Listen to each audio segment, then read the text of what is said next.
Hey everyone, welcome to Milan career point. कैसे हैं आप सब? आई होप आप सभी की प्रिपरेशन अच्छे से चल रही होगी, जिस भी एग्जाम की आप तैयारी कर रहे हैं। और जैसे कि आपको पता है, इस चैनल पे हम करंट अफेयर्स की कवरेज काफ़ी अच्छे से करते हैं। तो अब बारी है आपके जनवरी के 4th वीक के करंट अफेयर्स को कवर करने की, which is from 24 January to 31 जनवरी।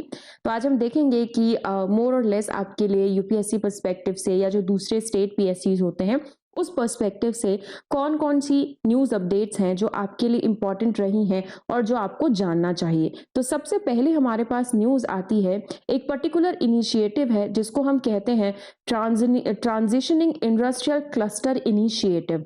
अब इस इनिशिएटिव में इंडिया के 5 न्यू इंडस्ट्रियल क्लस्टर ने ज्वाइन किया है।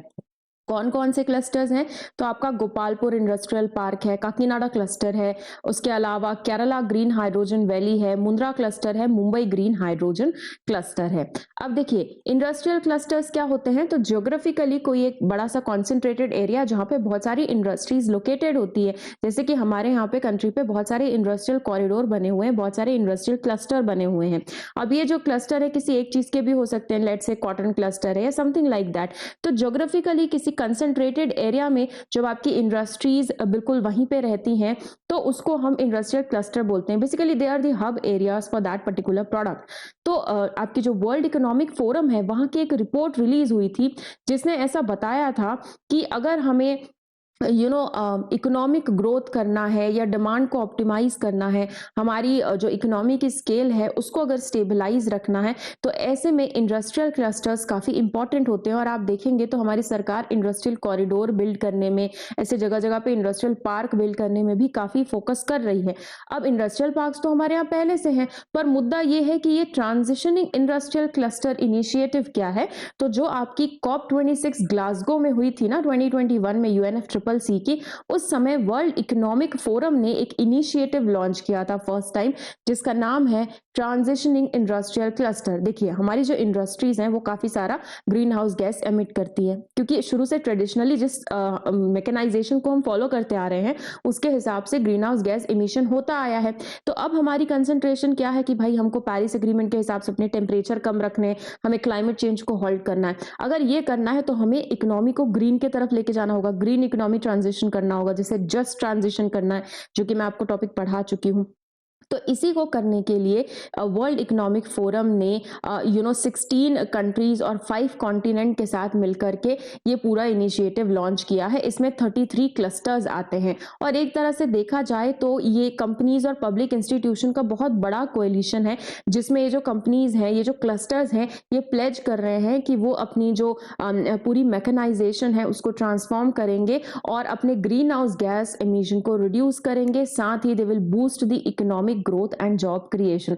तो यहाँ पे हम बात कर रहे हैं कि भाई इंडस्ट्रियल क्लस्टर बन गए हैं वो तो ठीक है, लेकिन अब हम उन्हें ग्रीन क्लस्टर्स बनाना चाह रहे हैं ताकि उनसे जो हमारा ग्रीन हाउस गैस का जो एमिशन है वो रिड्यूस हो पाए। ये हम करना क्यों चाह रहे हैं? क्योंकि जो आपकी ग्रीन हाउस वाली जो गैसेस होती हैं ये एनवायरमेंट को बहुत ज्यादा गड़बड़ कर रही है। इनकी वजह से ग्लोबल वार्मिंग हो रही है। ग्लोबल वार्मिंग की वजह से आपके सी लेवल राइज कर जा रहे हैं। इसके अलावा आपकी फूड सिक्योरिटी भी स्टेक पर है और बहुत सारी दिक्कतें आ रही है। सारे कनेक्टेड ही पॉइंट्स हैं। अब यहाँ पे ग्रीन हाउस गैस आ गई है तो एक बार आप ग्रीन हाउस गैसेस को भी रिवाइज कर सकते हैं, क्योंकि आपके प्रीलिम्स में एयर पोल्यूटेंट से, ग्लोबल क्लाइमेट पोल्यूटेंट से काफी सारे सवाल आते हैं। और ग्रीन हाउस गैस तो आपके स्टेट पीएससीज का और अदर कॉम्पिटिटिव एग्जाम्स का वैसे ही एक बहुत इंपॉर्टेंट क्या बोलना चाहिए टॉपिक है। लेकिन ये क्लीन एनर्जी की तरफ ट्रांजिट करना क्या इतना आसान है? नहीं, इसके राह में बहुत सारे चैलेंजेस भी हैं। और सबसे बड़ा चैलेंज तो ये है कि आपका जो ग्रीन चीज़ों का प्रोडक्शन है ना, उसमें भी काफ़ी कॉस्ट लगता है। एक तो इनिशियली आप जब ग्रीन प्लांट में ट्रांजिट करेंगे तो इनिशियल कॉस्ट जो आपको आएगा वो बहुत हाई आएगा। इसके अलावा आप जैसे देखोगे तो ग्रीन अमोनिया का अगर प्रोडक्शन हमको करना है तो उसका कॉस्ट फॉसिल फ्यूल की प्रोडक्शन से 3 टाइम ज़्यादा रहता है। सो ऑब्वियसली ये काफ़ी ज़्यादा कैपिटल आपको रिक्वायर करेगा। इसके अलावा सर्टिफिकेशन का मुद्दा, स्टैंडर्ड्स काफ़ी फ्रेगमेंटाइज्ड है। मतलब हाइड्रोजन के लिए अलग से 34 सर्टिफिकेशन स्कीम है। हाइड्रोजन के जो डेरिवेटिव है, जैसे अमोनिया हाइड्रोजन का ही एक डेरिवेटिव है, उसके लिए अलग से सर्टिफिकेशन स्कीम है। तो अब इतने सारे सर्टिफिकेशन जो है वो पूरे प्रोसेस को बहुत कॉम्प्लेक्स बना देते हैं। ग्रीन चीज़ों की डिमांड मार्केट में उतनी ज़्यादा नहीं है। अब डिमांड है ही नहीं तो आखिर मैन्युफैक्चरर उसको बनाएगा क्यों? उसको नुकसान थोड़ा ना करवाना है अपना। जो चीज़ मार्केट में माँगी जा रही है, उस चीज़ की सप्लाई ये लोग कर देते हैं। इसके अलावा गवर्नेंस सिस्टम में गैप है, डेटा कंट्रोल को भी लेकर के काफ़ी सारे मुद्दे हैं, data protocol, data control and सबसे इम्पोर्टेंट बात होती है क्लाइमेट फाइनेंस, मतलब आपको ट्रांज़िट करने के लिए चाहिए हैं पैसे और पैसे इतने ज़्यादा अवेलेबल नहीं रहते। ठीक है? तो अब इसी के साथ आप क्या करेंगे, आप एक बार हमारे जो इंडस्ट्रियल कॉरिडोर्स हैं, जो बन रहे हैं, जिनके लिए हम जद्दोजहद कर रहे हैं, उसको भी थोड़ा-सा रिवाइज़ करेंगे। एक बार देखेंगे कि कौन से इंडस्ट्रियल कॉरिडोर्स हैं, उनकी क्या-क्या स्पेशलिटी है। जैसे आपका बैंगलोर वाला जो एरिया है इंडस्ट्रियल कॉरिडोर, वो आपकी आईटी और सॉफ्टवेयर चीज़ों के लिए जाना जाता है। आप मुंबई तरफ चले जाएँगे, अहमदाबाद, मुंबई वाला आपका अहमदाबाद वाला खासकर आपके कॉटन वगैरह के लिए, टेक्सटाइल के लिए बेसिकली जाना जाता है। फिर आप दूसरी तरफ जाएँगे तो वो किसी और चीज़ के लिए जाना जाएगा। तो लाइकवाइज़ एक बार आप उसको रिवाइज़ कर लेंगे, क्योंकि आपके वैसे मेंस का पार्ट भी है ना, इंडस्ट्रियल लोकेशंस, इंडस्ट्री की लोकेशन किस चीज़ पे बेस रहती है एक्सेट्रा। वर्ल्ड इकोनॉमिक फोरम की ही एक रिपोर्ट आई है, centre for fourth industrial revolution network impact report. तो इस रिपोर्ट में हमें ये देखने को मिल रहा है कि ये जो हम फोर्थ इंडस्ट्रियल रिवॉल्यूशन में है, जहां पे हम तरह तरह की एआई टेक्नोलॉजी, ड्रोन्स, ये सब यूज कर रहे हैं, ये जो इनिशिएटिव्स हैं, ये ग्लोबल चैलेंजेस को टैकल करने में आखिर कितने कारगर हैं, ये रिपोर्ट ऐसा बता रही है। बेसिकली ये हमको फोर्थ इंडस्ट्रियल रिवॉल्यूशन के इम्पैक्ट बता रही है। तो उससे पहले तो ये समझ लेते हैं कि भाई इंडस्ट्रियल रिवॉल्यूशन हम बोलते किसको है। तो देखो, फर्स्ट इंडस्ट्रियल रिवॉल्यूशन माना जाता है 1760 से 1840 के बीच में आया था, जब आपका ब्रिटेन में याद है स्टीम पावर बन गया था, इंडस्ट्रियलाइजेशन हो रहा था आपका ग्रेट ब्रिटेन में, और आपकी जब स्टीम और वाटर पावर बनी तो उससे मास क्वांटिटी में आपके टेक्सटाइल प्रोड्यूस होने लगे, मैन्युफैक्चरिंग, आयरन माइनिंग, सारी इंडस्ट्री बूस्ट हुई। तो ये आपका पहला इंडस्ट्रियल रिवॉल्यूशन था। सेकंड कब आया? 1870 से 1914 के बीच का दौर था, जहां पे इलेक्ट्रिसिटी का प्रोडक्शन हुआ, और इलेक्ट्रिसिटी जैसे ही आपकी प्रोड्यूस हुई उसके बाद से पूरा का पूरा era of mass production begin कर गया।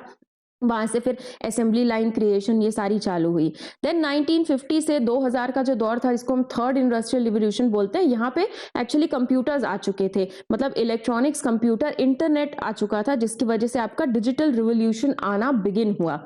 फोर्थ इंडस्ट्रियल रिवॉल्यूशन आपका 2010 से अभी तक चला आ रहा है, जहां पे आपके इंटरनेट और कंप्यूटर से हम थोड़े ऊपर उठ गए हैं। आपको यहाँ पे एआई मिलेगा, आपको यहाँ पे मशीन लर्निंग मिलेगी, डेटा एक्सचेंज मिलेगा, और मशीन्स के साथ इंटरैक्ट करने की अलग तरीके मिलेंगे, आपको वर्चुअल इंटरफेस मिलेगा। तो हम फिलहाल जिसमें है वो आपका यही फोर्थ इंडस्ट्रियल रिवॉल्यूशन है। इसी की इम्पैक्ट अभी हम देखने की कोशिश कर रहे हैं। तो रिपोर्ट क्या हाईलाइट करती है कि रिसर्च और इम्पैक्ट जनरेशन में ना 7 कोर थीमेटिक एरियाज इसने हाईलाइट किए हैं, ताकि हम इंटेलिजेंट एज वाला जो काम कर सके। तो एक तो इंटेलिजेंट एज है, एग्रीकल्चर है, हेल्थ है, बायोटेक्नोलॉजी है, एनर्जी ट्रांजिशन है।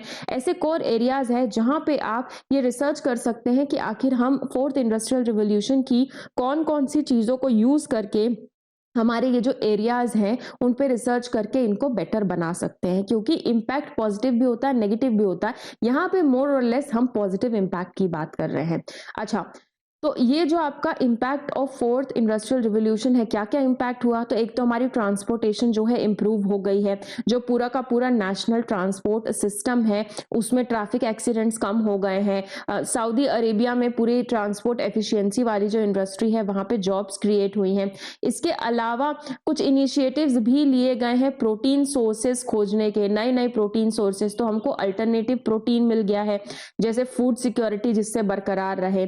फार्मर्स की लाइव्स इंप्रूव हुई है, जैसे तेलंगाना का ना एक सागू बागू पायलट प्रोग्राम था, जिसमें जो आपके मिर्ची जो प्रोड्यूस करते हैं वो वैसे 7000 फार्मर्स जो हैं उन्होंने ऐसा शोकेस किया कि जो एग्रीकल्चर के साथ जब हम टेक्नोलॉजी को बूस्ट कर देते हैं, मिक्स कर देते हैं, तो दोनों का जो इम्पैक्ट है उससे फार्मर्स की इनकम इंक्रीज होती है और एनवायरमेंटल इम्पैक्ट भी रिड्यूस होता है। तो ये पूरी एक रिपोर्ट है ओवरऑल। अच्छा, इंडस्ट्रियल रिवॉल्यूशन 4.0 के लिए इंडिया की भी अपनी इनिशिएटिव्स हैं, जैसे कि हमारे पास AI फॉर इंडिया इनिशिएटिव है, जो कि मिनिस्ट्री ऑफ इलेक्ट्रॉनिक्स के द्वारा स्टार्ट की गई है या चलाई जाती है।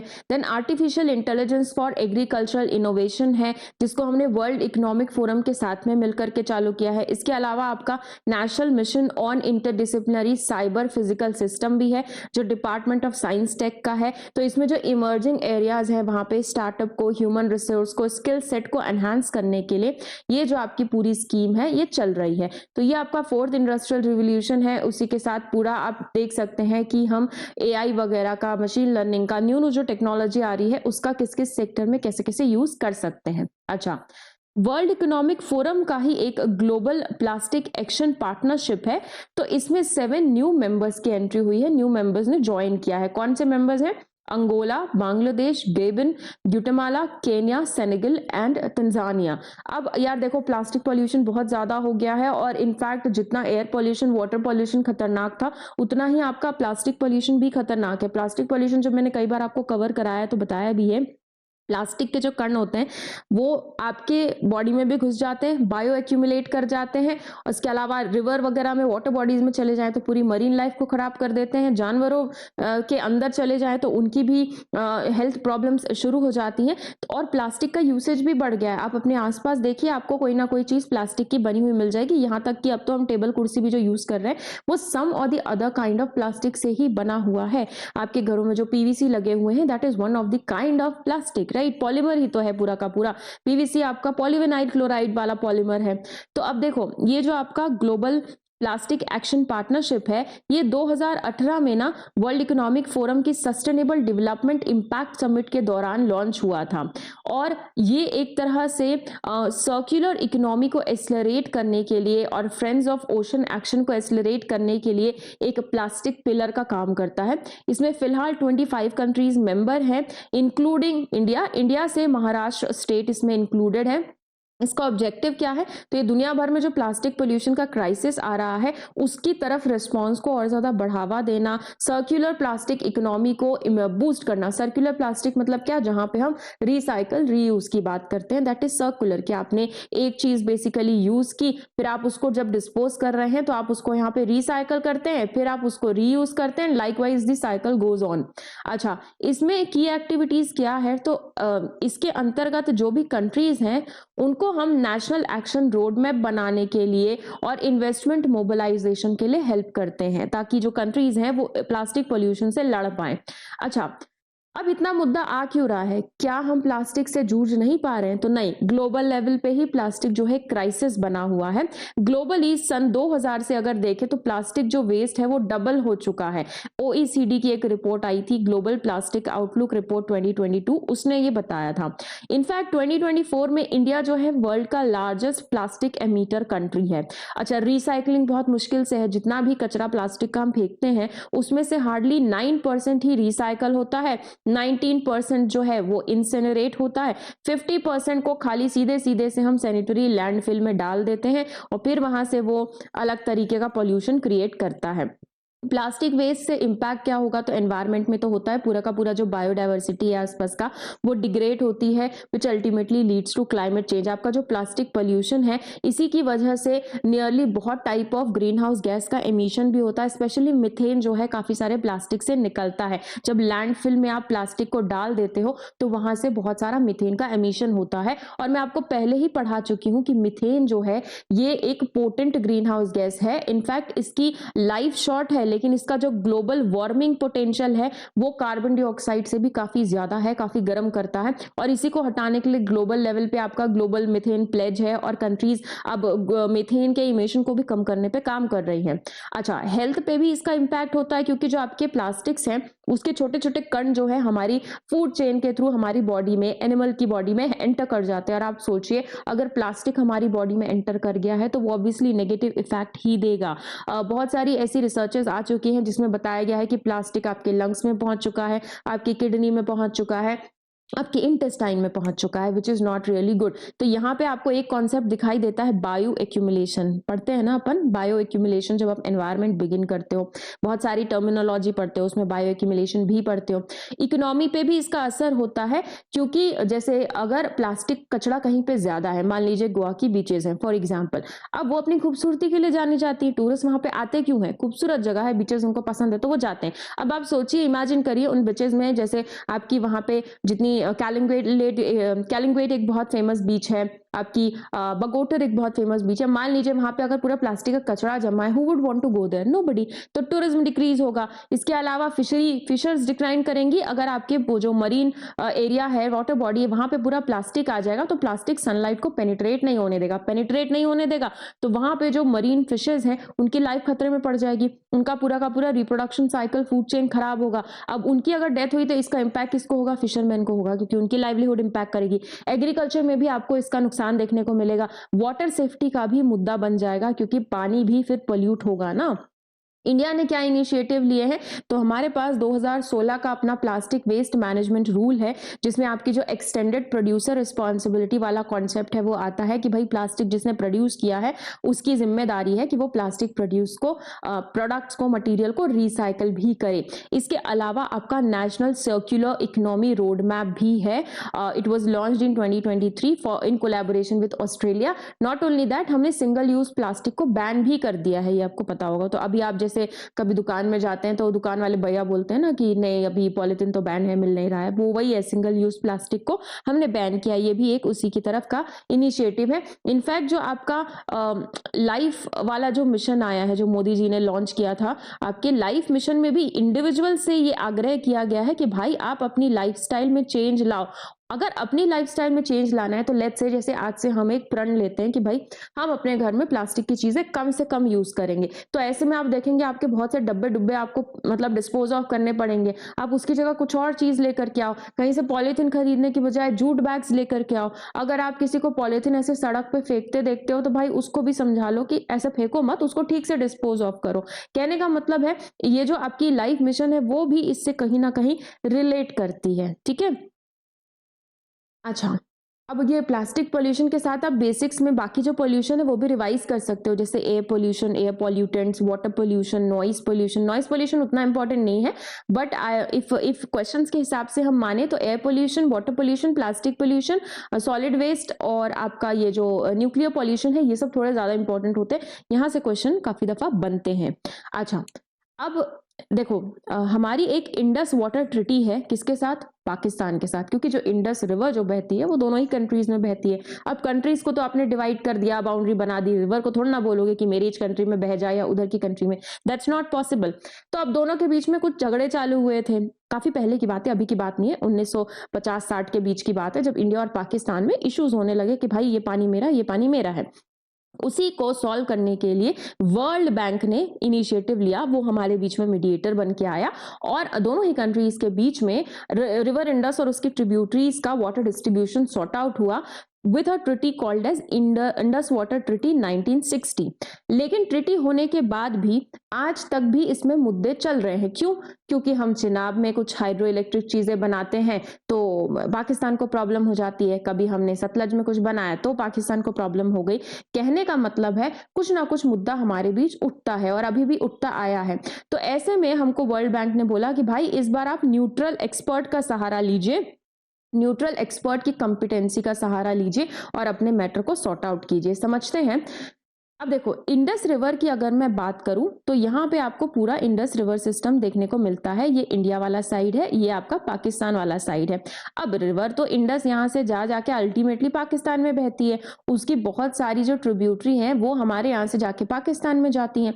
तो इंडस वाटर ट्रीटी में क्या किया गया, जितनी भी ईस्टर्न रिवर है, ये इधर वाली रवि, बीस और सतलज, वो इंडिया के हिस्से दे दी गई कि भाई इस पे इंडिया जो है इसके वाटर को यूज करेगा। जो आपकी वेस्टर्न रिवर्स थी यानी कि आपकी ये चिनाब, झेलम और पूरी की पूरी इंडस वाली, ये दे दी गई किसको, पाकिस्तान को। तो याद रखेंगे ईस्टर्न रिवर हमारे पास है, वेस्टर्न रिवर पाकिस्तान के पास है। पर इसका मतलब ये नहीं है कि हम बिल्कुल भी वेस्टर्न रिवर से पानी नहीं यूज कर सकते, नहीं कर सकते हैं, कुछ मात्रा में विद लिमिटेशन कर सकते हैं। इस ट्रीटी की अगर हम की प्रोविजन देखें तो जो ये वेस्टर्न रिवर्स हैं जो पाकिस्तान के हिस्से में आई है, उन रिवर्स पे इंडिया चाहे तो हाइड्रो इलेक्ट्रिक पावर बिल्कुल बना सकता है, लेकिन कुछ कंस्ट्रेंट्स दिए गए। ऐसा नहीं कि हम पूरा इलेक्ट्रिक पावर यहीं बना दें और पाकिस्तान को पानी ही ना मिले, ऐसा नहीं कर सकते, एक लिमिट में कर सकते हैं। अच्छा, अगर दोनों के बीच में डिस्प्यूट होता है, डिफरेंस होता है, तो उसके सेटलमेंट के लिए अलग अलग 3 लेवल ग्रेड का मैकेनिज्म दिया हुआ है डिस्प्यूट सेटलमेंट का। एक परमानेंट इंडस कमीशन बैठाया गया है, जिसके अंतर्गत दोनों कंट्रीज जो है इस कमीशन में डायरेक्ट नेगोशिएशन करती हैं, अपने मुद्दों पे बातचीत करती हैं। देन ये न्यूट्रल एक्सपर्ट है, जिसमें किसी एक न्यूट्रल बंदे को वर्ल्ड बैंक अपॉइंट करता है, जो हमारे बीच में टेक्निकल डिसएग्रीमेंट्स है दोनों कंट्री के, उनको एड्रेस करता है। इसी न्यूट्रल एक्सपर्ट की बात यहाँ पे की गई है। देन सबसे लास्ट आता है, अगर आपका दोनों से मसला नहीं सुलझ रहा है तो फिर भाई चले जाओ आप बिल्कुल कोर्ट वाले एस्पेक्ट में। यहाँ पे आपके लिए कोर्ट ऑफ आर्बिट्रेशन है, जो इशू को रिजॉल्व करने का एक हायर लेवल है, जहां पे आप लास्ट में पहुंचते हैं, लास्ट रिजॉर्ट की माने। अब प्रेजेंट डिस्प्यूट क्या है, तो हमारा ये जो किशनगंगा और रिटेल का जो हमने हाइड्रो इलेक्ट्रिक वाला डैम बनाया हुआ है, इस पे पाकिस्तान को दिक्कत है। हालांकि इस ट्रीटी के साइन होने के बाद कुछ सिग्निफिकेंस भी है। जैसे पॉलिटिकली देखोगे तो पिछले 65 इयर्स में कॉन्फ्लिक्ट बचा हुआ है, हम इसके लिए नहीं लड़ रहे हैं, इधर उधर कहीं लड़ रहे होंगे, पर इसके लिए लड़ाई हमारी जो है वो कम हो रही है। इकोनॉमिकल भी अगर हम देखें तो हमने जो वाटर अवेलेबिलिटी है उसको मैक्सिमम तरीके से यूज किया है, और जो हमारे इमर्जिंग इकोलॉजिकल चैलेंजेस हैं जैसे क्लाइमेट चेंज, वाटर स्कैरिसिटी, उसके लिए भी इस एक ट्रीटी का होना जरूरी है, वरना दोनों ही कंट्री के बीच में काफी सारे मुद्दे रहते। ठीक है, अब क्योंकि आपने इंडस रिवर सिस्टम देखा है तो एक बार बेसिक्स में जाके आप पूरा इंडस रिवर सिस्टम रिवाइज कर सकते हो। इंडस के साथ साथ why not Brahmaputra and Ganga, क्योंकि ये तीनों का तीनों ही रिवर सिस्टम आपके मेजर हिमालयन रिवर सिस्टम का पार्ट है, so better go and revise that. अच्छा, हमारे और चाइना के जो डिप्लोमेटिक रिलेशनशिप है उसकी 75th एनिवर्सरी थी, तो दोनों ही कंट्रीज ने इस अपॉर्चुनिटी में अपनी जो डिप्लोमेटिक एफर्ट्स है उसको थोड़ा सा डबल करने की कोशिश की है, और इस दौरान दोनों ही कंट्रीज के फॉरेन सेक्रेटरी एक दूसरे से मिले। और मैंने बताया है जब भी किसी दो कंट्री की मुलाकात होती है तो उनके बीच में कुछ ना कुछ इनिशिएटिव, मेमोरेंडम ऑफ अंडरस्टैंडिंग, ये वो होता ही रहता है। तो इस बार हमारी जो कैलाश मानसरोवर यात्रा है वो रिज्यूम करेगी समर में 2025 में। इसके अलावा हाइड्रोलॉजिकल डेटा और जो ट्रांस बॉर्डर रिवर्स का जो प्रोविजन है दोनों कंट्रीज के बीच में उसको रिज्यूम किया जाएगा। डायरेक्ट एयर सर्विसेज दोनों ही कंट्रीज के बीच में वो भी रिज्यूम करेंगी, उसके लिए भी एग्रीमेंट हुआ है। People to people exchange, media, think tank interaction, इन सभी को हमने बढ़ावा देने की बात की है। अब यार इंडिया और चाइना के जो रिश्ते हैं वो 1950s में बिगिन हुए थे। 54 में हमने एक पंचशील एग्रीमेंट साइन किया था। पंचशील एग्रीमेंट पीसफुल को एग्जिस्टेंस की बात करता है कि भाई तुम भी रहो अपनी जगह पे शांति से, हम भी रहेंगे, हम एक दूसरे के इंटरनल अफेयर्स में कोई इंटरफेरेंस नहीं करेंगे। आजू बाजू रहते हैं बट तुम इंटरनली क्या कर रहे हो, हम क्या कर रहे हैं, we don't want to interfere. ठीक है, अच्छा, इकोनॉमिक रिलेशंस की बात करें तो चाइना हमारा लार्जेस्ट ट्रेडिंग पार्टनर है, उसके साथ हमारा बहुत बड़ी मात्रा में बायलैटरल ट्रेड होता है। हालांकि ये हमारे लिए दिक्कत की भी बात है क्योंकि हम उसके साथ तो हमेशा ही डेफिसिट में रहते हैं ना, तो हमारे लिए थोड़ा सा नुकसानदायी हो जाता है, चाइना के लिए फायदेमंद है। हमारे और चाइना के बीच में काफी सारे एरियाज ऑफ कंसर्न है। जैसे सबसे पहले हमारे जो बॉर्डर डिस्प्यूट है वो बहुत ज्यादा है क्योंकि हमारे जो बॉर्डर्स है वो अनडिमार्केटेड है। ऐसे स्पेसिफिकली हमने वॉल नहीं बना के रखी कि मेरा हिस्सा है चाइना का, नहीं, अनडिमार्केटेड बॉर्डर्स हैं जिसमें आपको एक्चुअली में समझ नहीं आता है कि कौन सा किधर है। सिंपल आपकी बाउंड्री बनी हुई है, कई जगह पे पानी आ गया, वाटर आ गया, वाटर पे भी कैसे ही बाउंड्री बनाओगे। और जो आपकी मैकमोहन लाइन है जो अरुणाचल प्रदेश वाले में बनी हुई है, चाइना उसको मानता नहीं है। ऐसी बहुत सारी दिक्कतें हैं। इसके अलावा ट्रेड, जैसे कि मैंने बोला, अनइक्वल है, चाइना की तरफ फेवर्ड है, हमारा बहुत ज्यादा ट्रेड डेफिसिट होता है चाइना के साथ क्योंकि हमारे एक्सपोर्ट्स कम है, इंपोर्ट भर भर के हैं। इसके अलावा चाइना और पाकिस्तान की बढ़ती हुई नजदीकियां, not only China and Pakistan की बढ़ती हुई नजदीकियां, चाइना का एक स्ट्रिंग ऑफ पर्ल्स है जिसमें वो एक्चुअली में क्या कर रहा है, जैसे ये इंडिया है, इंडिया के आसपास के जितने भी इंडियन ओशन के जो कंट्रीज हैं, जो आइलैंड्स हैं, वहां पे थोड़ा थोड़ा अपना बेस चाइना बनाते जा रहा है। एक तरह से देखा जाए तो वो इंडिया को पूरा घेरने की कोशिश कर रहा है। जैसे मालदीव्स में देख लो उसकी प्रेजेंस है, श्रीलंका का वो हम्बनटोटा पोर्ट है, इसके अलावा साउथ चाइना सी में तो वो हमेशा ही बोलता रहता है कि ये मेरा है, कभी कभी अरुणाचल प्रदेश को अपने मैप में दिखा देता है। तो ऐसे बहुत सारे मुद्दे हैं जो दोनों ही कंट्रीज के बीच में आपको देखने को मिलती है। देख सकते हैं आप, चाइना के साथ हम बहुत बड़ा बॉर्डर जो है वो शेयर करते हैं, पूरा ये लद्दाख से लेकर के जाता हुआ ये पूरा आपको इधर अरुणाचल प्रदेश तक उसके साथ हमारा बॉर्डर है। और इसमें प्रोमिनेंटली कुछ ना कुछ मुद्दे होते ही रहते हैं, हमारे बीच झड़प होती रहती है। ठीक है, क्या कर सकते हैं आगे, तो हमारे जो बॉर्डर इश्यूज है ना उसको थोड़ा सा एड्रेस करने के लिए कुछ एग्रीमेंट्स किए जा सकते हैं। जैसे देपसेंग और डेमचौक जो एरिया है, यहाँ पे आपका जो LAC है, लाइन ऑफ एक्चुअल कंट्रोल वाला, वहां के एरिया के लिए कुछ किया जा सकता है। ऐसे ही डोकलाम भी है जो एक इशू का एरिया है चिकन स्नैक कॉरिडोर में, इसके लिए कुछ एग्रीमेंट कर सकते हैं। हम अपने डिप्लोमेटिक एंगेजमेंट्स और बायलैटरल टॉक्स को बढ़ा सकते हैं, खासकर regional cooperation in the groupings like Shanghai cooperation, BRICS, यहाँ पे आपका ये बढ़ावा जो है वो दिया जा सकता है। अच्छा, इंटरनेशनल रिलेशंस के लिए मेरा आपको सजेशन है कि आप क्या करें, एक पर्टिकुलर नोट्स बना ले, माइंड मैप टाइप का बनाएं इंडिया के साथ बाकी कंट्रीज वाला रिलेशन, खासकर ऐसी कंट्रीज जिनका सवाल आपके GS पेपर 2 में आ चुका है, क्योंकि ये सवाल आपके प्रीलिम्स में नहीं आता है। बेसिकली प्रीलिम्स में आपका मैप रिलेटेड सवाल आ सकता है, बट ये सब नहीं आता, ये आपके मेंस में आता है कि हमारे रिश्ते कैसे हैं, क्या उसके रिपरकशंस हैं, क्या नहीं है। क्योंकि आप चाइना के साथ देखोगे तो एक तरफ तो हमारा ट्रेड रिलेशन काफी अच्छा है, हम काफी जगहों पे साथ में काम भी करते हैं, हम आपकी शंघाई कोऑपरेशन यूनिट में ऑर्गेनाइजेशन में साथ में काम कर रहे हैं, but on the other side हमारा बॉर्डर डिस्प्यूट बहुत ज्यादा है, उसको लेके झड़प हो रही होती है। ऐसे ही इंडिया जो है वो क्वाड का मेंबर है, और ये चीज चाइना को पसंद नहीं है, ये आपको पता है ना। ये एक फ्री ओपन इंक्लूसिव ये इंडो पैसिफिक रीजन के लिए 4 लोगों ने मिलकर बनाया है। तो there are a lot of things. So India के जो रिलेशन बाकी कंट्रीज के साथ है, खासकर जिन पे सवाल बन चुका है, इसके नोट्स आप ऑलरेडी बना के रख लीजिए। तो ऐसी जब बार बार न्यूज आएगी ना, तो आपको बार बार लिखना नहीं पड़ेगा। अगर आपके पास इंडिया चाइना के नोट्स ऑलरेडी बने हुए हैं तो you do not need to write that, just उसको स्टार मार्क लगा देना कि भाई इस बार उनकी 75वीं वर्षगांठ थी। ऐसे मतलब India China, India Russia, India USA, India Israel, India Pakistan, या India along with the Gulf countries, India along with the West Asia, ऐसे सब जो कंट्रीज है ना, उनका आपको अक्सर सवाल बनता रहता है, क्योंकि इनसे हमारे रिश्ते थोड़े से मोर और लेस इंपॉर्टेंट हो जाते हैं। अच्छा, अब हमारा जो 76th रिपब्लिक डे अभी 26 जनवरी को हुआ, तभी इंडोनेशिया के जो प्रेसिडेंट थे उनको चीफ गेस्ट के तौर पे ऑनर किया गया। इंडोनेशिया के प्रेसिडेंट इससे पहले 1950s का जो हमारा रिपब्लिक डे हुआ था उसमें भी चीफ गेस्ट कंट्री के तौर पे इंडोनेशिया इनवाइटेड था। ठीक है, अच्छा, तो अब ये प्रेसिडेंट आए थे तो खाली चीफ गेस्ट बनने तो आए नहीं होंगे, दोनों कंट्रीज ने कुछ ना कुछ एक साथ एग्रीमेंट्स किए होंगे, कुछ डिस्कशंस किए होंगे। तो यस, इन्होंने काफी सारे पैक्ट साइन किए, जैसे मैरीटाइम सिक्योरिटी से रिलेटेड, हेल्थ से रिलेटेड, ट्रेडिशनल मेडिसिन से रिलेटेड, इसके अलावा डिफेंस कोऑपरेशन से रिलेटेड, आपकी surface to air missile, air defence system, ये सारी चीजों के लिए। और इंडोनेशिया ने डिसाइड किया है कि वो हमारे द्वारा लीड किया हुआ ये जो कोएलिशन फॉर डिजास्टर रिजालेंट इंफ्रास्ट्रक्चर है, इसको भी ज्वाइन करेगा। ये कोएलिशन फॉर डिजास्टर रिजालेंट इंफ्रास्ट्रक्चर में आपको पहले ही पढ़ा चुकी हूँ। देखिए, डिजास्टर के लिए वर्ल्ड लेवल पर एक सेंडाई फ्रेमवर्क आया था 2015 में।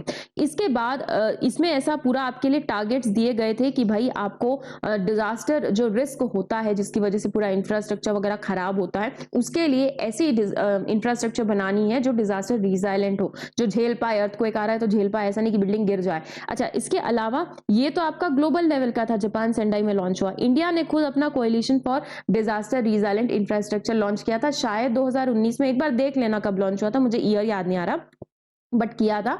तो इसमें भी हमारा जो फोकस है, हम कंट्रीज को, खासकर developing countries, low income countries, इनको हम सपोर्ट प्रोवाइड कर रहे हैं, उनका अब जो डिजास्टर से लड़ने के लिए उनका इंफ्रास्ट्रक्चर बिल्डअप करने में। इसमें आपका स्मॉल आइलैंड ग्रुप भी एसोसिएटेड है। ठीक है, अच्छा, इंडिया और इंडोनेशिया के रिलेशनशिप की बात करूं तो इनके साथ भी हमारा रिलेशनशिप तकरीबन बहुत पुराना है। इनफैक्ट आपके 1955 में एक बांडुक कॉन्फ्रेंस हुई थी, उसी बांडुक कॉन्फ्रेंस का रिजल्ट था हमारा नॉन अलाइनमेंट मूवमेंट। ठीक है, इंडोनेशिया के साथ हमारा ट्रेड भी है, कुछ मिलिट्री एक्सरसाइज भी हम टेकअप करते हैं, जैसे समुद्र शक्ति हो गया, इंडिया इंडोनेशिया कोऑर्डिनेटेड पेट्रोल हो गया। अब देख सकते हो ये हमारे सबसे करीब भी है। यहाँ पे आप अंडमान निकोबार आइलैंड जहां से खत्म हो रहा है वहीं पे ये सबांग पोर्ट है, एंड देन आपका पूरा इंडोनेशिया बिगिन कर जाता है ना। यहाँ पे 10 डिग्री 6 डिग्री ये आप देखते हो।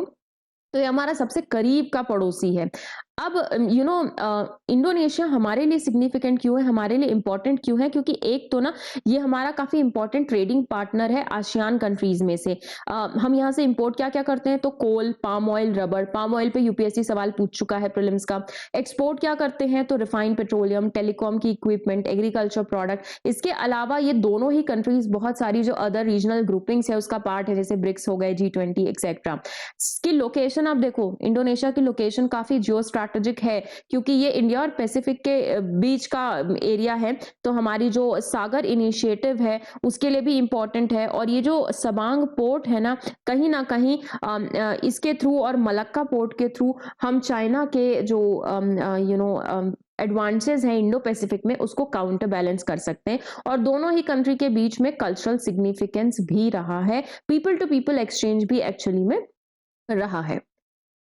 अब आपका कुछ टाइम पहले, I think last year, PM जनमन योजना लॉन्च हुई थी। तो आपकी मिनिस्ट्री ऑफ ट्राइबल अफेयर ने एक नेशनल कॉन्फ्रेंस होस्ट की है पीएम जनमन पे। अब ये स्कीम लाई क्यों गई थी? तो मेजरली जो आपके पर्टिकुलरली वल्नरेबल ट्राइबल ग्रुप्स हैं उनको बेसिक एम्यूनिटीज देने के लिए, मतलब उनको पक्का घर, education, everything for them, just उनको अपलिफ्ट करने के लिए पीएम जनमन लाई गई है। जिसका एम क्या है?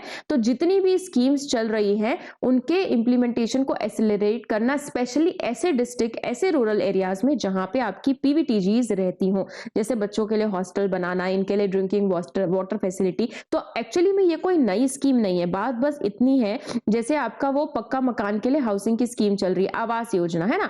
इसके अलावा रेसिडेंशियल के लिए जैसे Kasturba Gandhi I think residential hostel ऐसे कुछ बने रहते हैं। इसके अलावा आपके पीएम श्री स्कूल चल रहे हैं, है ना। हॉस्पिटल के लिए आयुष्मान योजना है। तो ये योजनाएं पहले से चल रही हैं, लेकिन इन योजनाओं को अब हम कहां पे फोकस करके इंप्लीमेंट करने वाले हैं? ऐसे डिस्ट्रिक्ट, ऐसे रूरल एरिया में जहां पे आपकी पर्टिकुलरली वल्नरेबल ट्राइबल ग्रुप रहती है। पीएम जनमन जो है वो क्या है? प्रधानमंत्री जनजाति आदिवासी न्याय महाअभियान। इसके अंतर्गत हमारे जो 18 स्टेट्स और अंडमान निकोबार में रहने वाली पीवीटीजीज है उनको हम एलिवेट, अपलिफ्ट करने की कोशिश कर रहे हैं। इसको 2023 में 15 नवंबर को, जिस दिन की ट्राइबल डे मनाया जाता है, जनजाति गौरव दिवस, उस दिन इन्होंने लॉन्च करा था। तो आप देख सकते हैं इसमें क्या क्या इंक्लूडेड है। 18 states, 1 union territory, 75 PVTG community. इसके लिए 24,000 करोड़ का एलोकेशन है। 7 लाख हाउस होल्ड्स बनाए जाएंगे। 28 लाख पीवीटीजी पॉपुलेशन है। 9 मिनिस्ट्रीज के साथ में कन्वर्जेंस की जाएगी, क्योंकि ये जितनी स्कीम चल रही है अलग अलग मिनिस्ट्री की है, तो ऑब्वियसली कन्वर्जेंस करना पड़ेगा।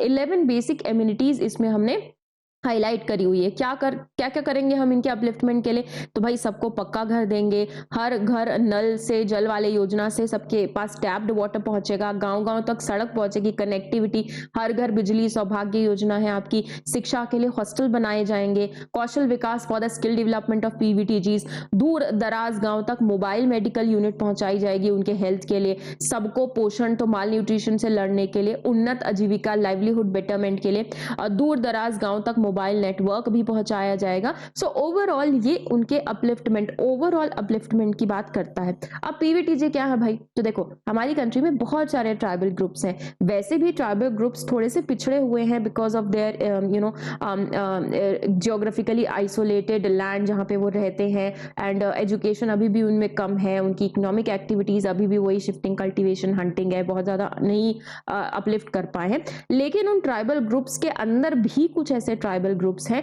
जो बहुत ही ज्यादा पिछड़े हैं, मतलब ट्राइबल्स के कंपैरिजन में भी एक्स्ट्रा पिछड़े हैं।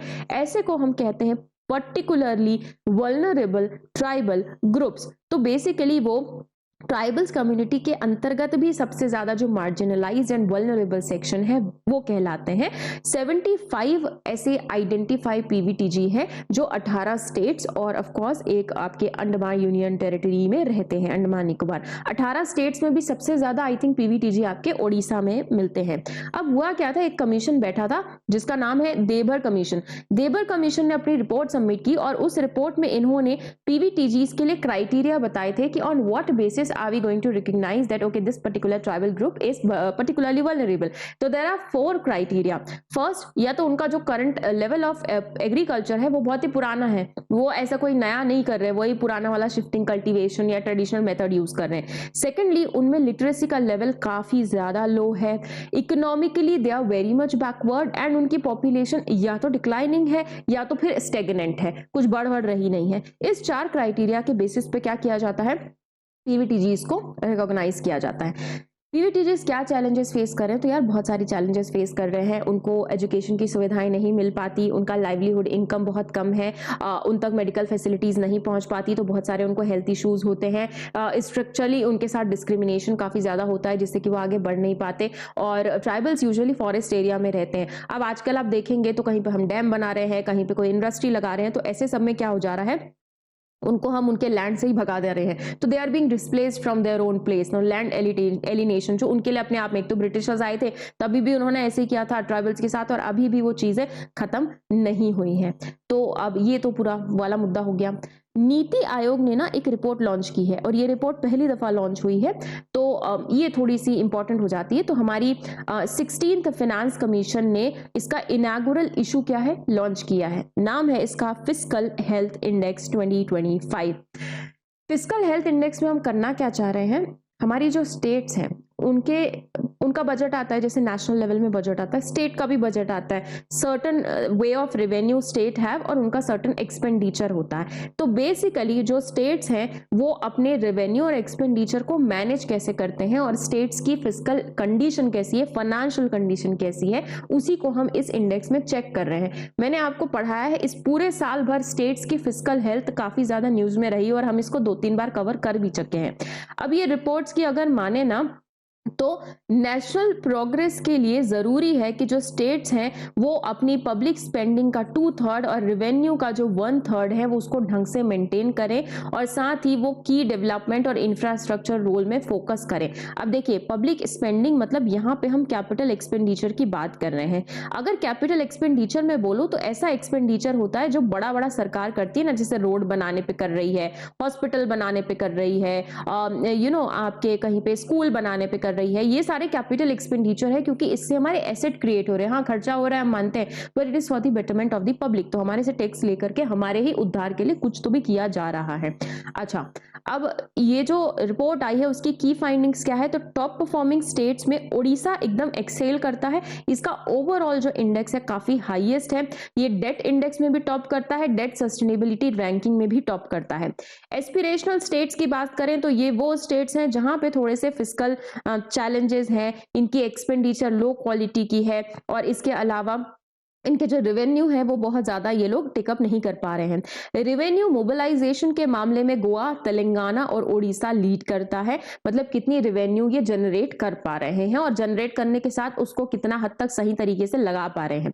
कैपिटल एक्सपेंडिचर जो आपके अचीवर और फ्रंट रनर स्टेट्स हैं वो नियरली 27% जो है वो अपने डेवलपमेंटल एक्सपेंडिचर को देते हैं, और परफॉर्मर स्टेट्स जो है वो सिर्फ 10% खर्चा करे. ऐसे में यानी कि जो परफॉर्मर स्टेट है वो रेवेन्यू एक्सपेंडिचर ज्यादा कर रहे हैं. रेवेन्यू एक्सपेंडिचर ज्यादा यूजफुल नहीं होता. रेवेन्यू मतलब जो हमारे गवर्नमेंट एम्प्लॉय को सैलरी देना है, पेंशन देना है, इंटरेस्ट पेमेंट करना है, ये सारे रेवेन्यू एक्सपेंडिचर होते हैं. इससे किसी भी तरह का एसेट नहीं जनरेट होता है.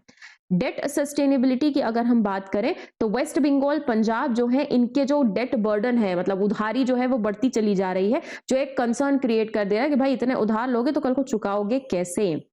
अच्छा, ये जो फिस्कल हेल्थ इंडेक्स आया है, जैसे कि मैंने बोला कि ये स्टेट की फाइनेंशियल कंडीशन को इवैल्यूएट कर रहा है ताकि हम एक प्रॉपर लेवल का balance regional and economic development कर सके.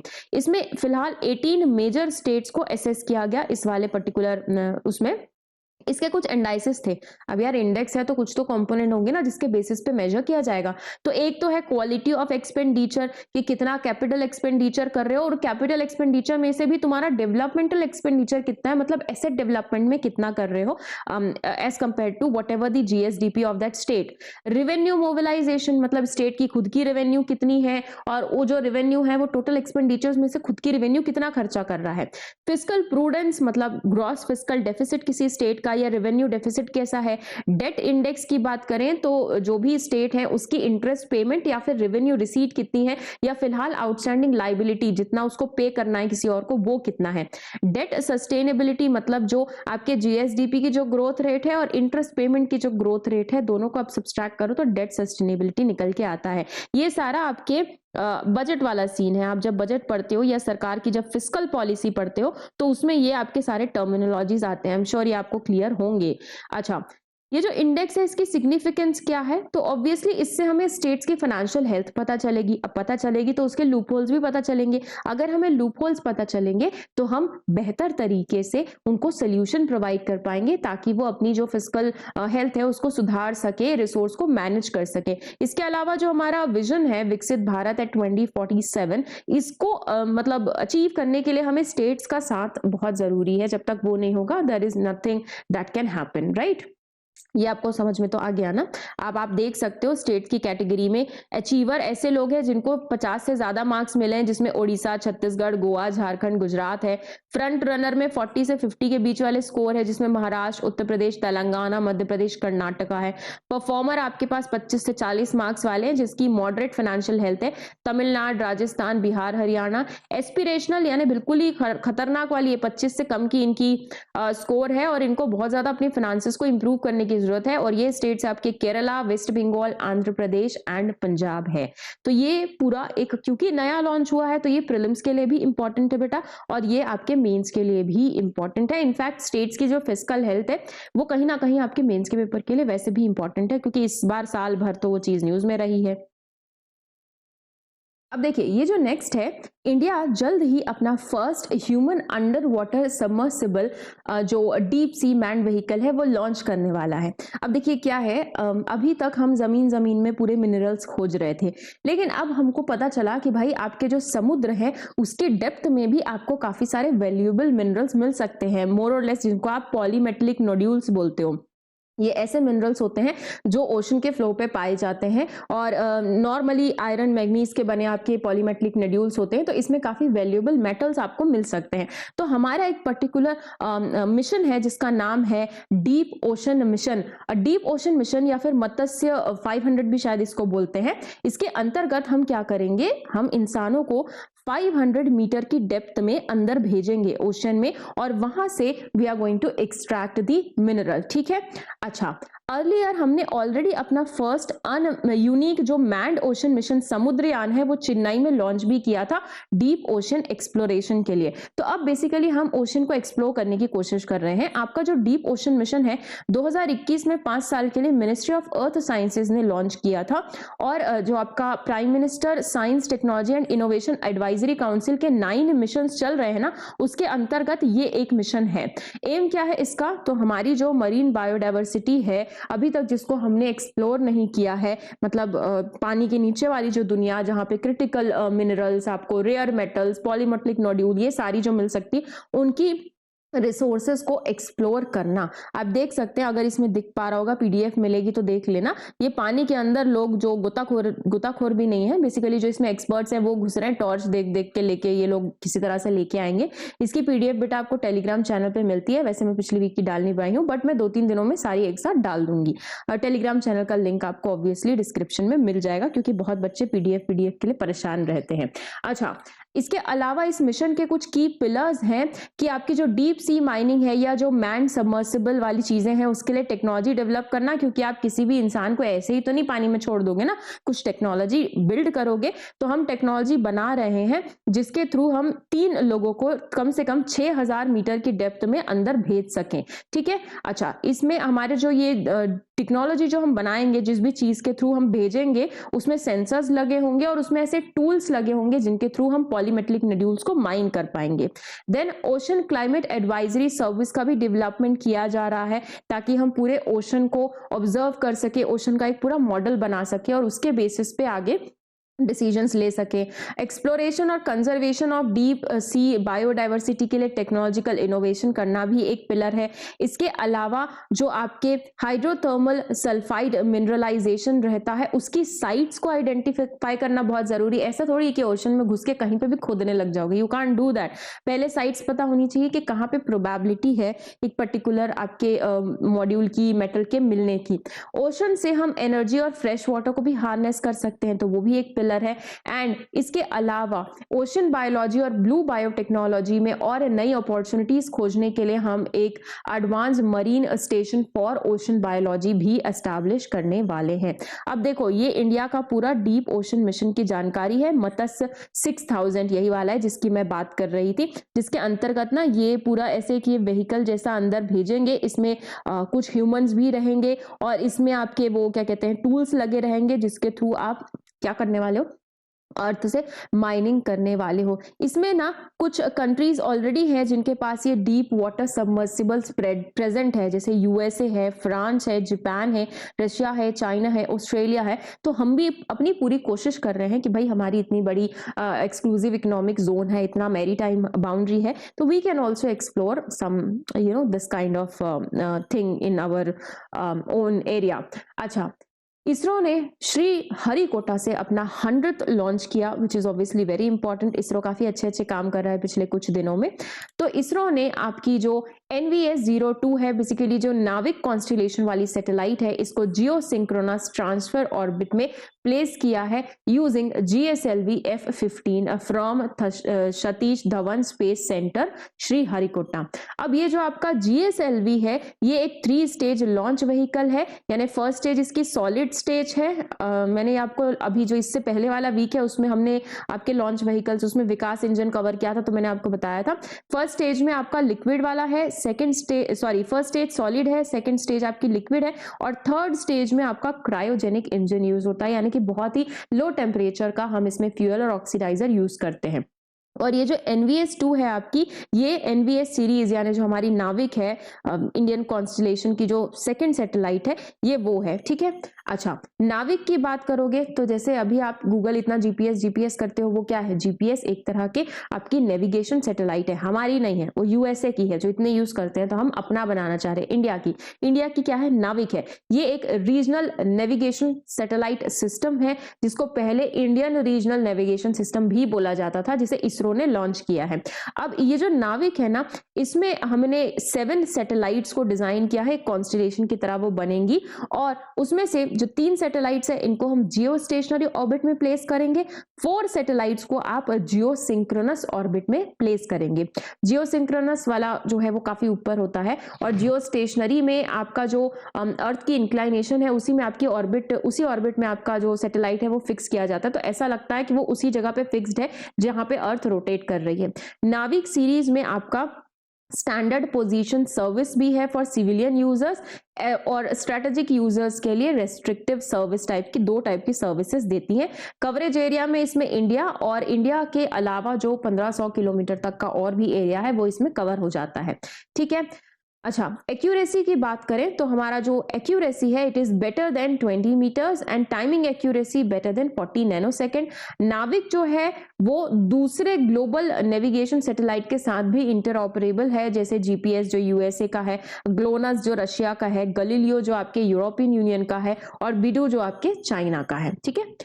इसरो की बात करो तो भाई 15 अगस्त 1969 को ये स्पेस एजेंसी के तौर पे फॉर्म हुई, पर ऐसा नहीं इसी दिन फॉर्म हुई थी, इससे पहले 1962 में actually Indian National Committee for Space Research INCOSPAR बनी थी under the vision of doctor Vikram Sarabhai, और इसी को फिर कहीं ना कहीं थोड़ा सा अपग्रेड करके रीनेम करके इसरो बनाया गया। इसका हेडक्वार्टर बैंगलोर में, और इसका काम क्या है, तो हमारी कंट्री की जितनी भी स्पेस टेक्नोलॉजी है वो यही डेवलप करता है, यही बिल्ड करता है, यही बनाता है। सबसे पहले क्या लॉन्च किया था, तो फर्स्ट एक्सपेरिमेंटल फ्लाइट थी SLV-3 की, जिसने हमारी रोहिणी टेक्नोलॉजी पेलोड को लॉन्च किया था 1979 में, और it was led by doctor APJ Abdul Kalam, ठीक है। अब चाइना से रिलेटेड ही एक न्यूज है। चाइना का अपना एक खुद का टोकमक है, टोकमक यानी experimental advance super conducting Tokmok. इसने फ्यूजन रिएक्शन का एक नया रिकॉर्ड बना दिया है। देखो, आपका जो सन होता है सन में इतनी एनर्जी जनरेट कहाँ से होती है? उसका प्रोसेस आप सभी जानते हो ना, न्यूक्लियर फ्यूजन। फ्यूजन मतलब जब आपके दो एटम आपस में फ्यूज होके एक और भारी भरकम एटम बनाते हैं ना, तो बहुत सारी एनर्जी जो है जनरेट होती है। सन के अंदर क्या हो रहा होता है, दो आपके जो हाइड्रोजन एटम है वो मिलते हैं, हीलियम बनाते हैं, इस टाइप की एनर्जी उसके अंदर जनरेट हो रही होती है ना। उसी को हमने आर्टिफिशियल वे में एक पूरा प्लांट में चाइना ने बना दिया, जिसको टोकमक बोलते हैं। उस टोकमक में न्यूक्लियर फ्यूजन के थ्रू ही बहुत भारी भरकम मात्रा में एनर्जी जो है जनरेट की जा रही है। तो आपका ये जो ईस्ट है या जो टोकमक है, ये चाइना का ना आर्टिफिशियल सन है, जिसको हम हाई कन्फाइनमेंट प्लाज्मा में बिल्कुल मेंटेन करके रखते हैं। और इसका जो टेम्परेचर रेंज है वो 100 मिलियन डिग्री सेंटीग्रेड है। आप समझ सकते हो, टोकमक एक तरह की मशीन है जिसमें हमने प्लाज्मा को कन्फाइन करके रखा हुआ है, मैग्नेटिक फील्ड वहां पे यूज की जाती है, और एक डोनट शेप का पूरा वो जो स्ट्रक्चर है बना हुआ है, और इसके थ्रू हम फ्यूजन का जो प्रोसेस है उसकी एनर्जी को हार्नेस करते हैं। अब ये जो आपका एक नया रिकॉर्ड बना है, ये कहीं ना कहीं सिग्निफिकेंट है, क्योंकि इसके थ्रू फ्यूचर में हम फ्यूजन बेस्ड न्यूक्लियर रिएक्टर्स बना सकते हैं, क्योंकि आपका न्यूक्लियर एनर्जी एक बहुत ही प्रोमिनेंट अल्टरनेटिव सोर्स है क्लीन एनर्जी का। इसके अलावा पूरी दुनिया भर में जो एनर्जी क्राइसिस प्रॉब्लम चल रही है, क्लाइमेट चेंज प्रॉब्लम चल रही है, इसको भी थोड़ा सा मैनेज किया जा सकता है। अब देखो, प्रोसेस है न्यूक्लियर फ्यूजन, मैंने बताया जब दो लाइटर एटॉमिक न्यूक्लियाई कंबाइन होकर के एक बहुत बड़ा हेवियर न्यूक्लिय बनाते हैं, तो वो न्यूक्लियर फ्यूजन होता है। उसमें बहुत massive amount of energy release होती है। न्यूक्लियर फिजन में क्या होता है, स्प्लिटिंग होती है। आपका एक हैवी जो एलिमेंट है वो स्प्लिट हो जाता है टुकड़ों टुकड़ों में, लेकिन जब वो स्प्लिट भी हो रहा होता है तो भी उसमें से एनर्जी रिलीज होती है। अच्छा, न्यूक्लियर फ्यूजन ऑब्वियसली ज्यादा एनर्जी रिलीज करता है as compare to fission. Obviously जुड़ने पे ज्यादा एनर्जी रिलीज होगी कि टूटने पे? जुड़ने में होती है, तो कॉमन सेंस में भी समझ में आ जाएगा।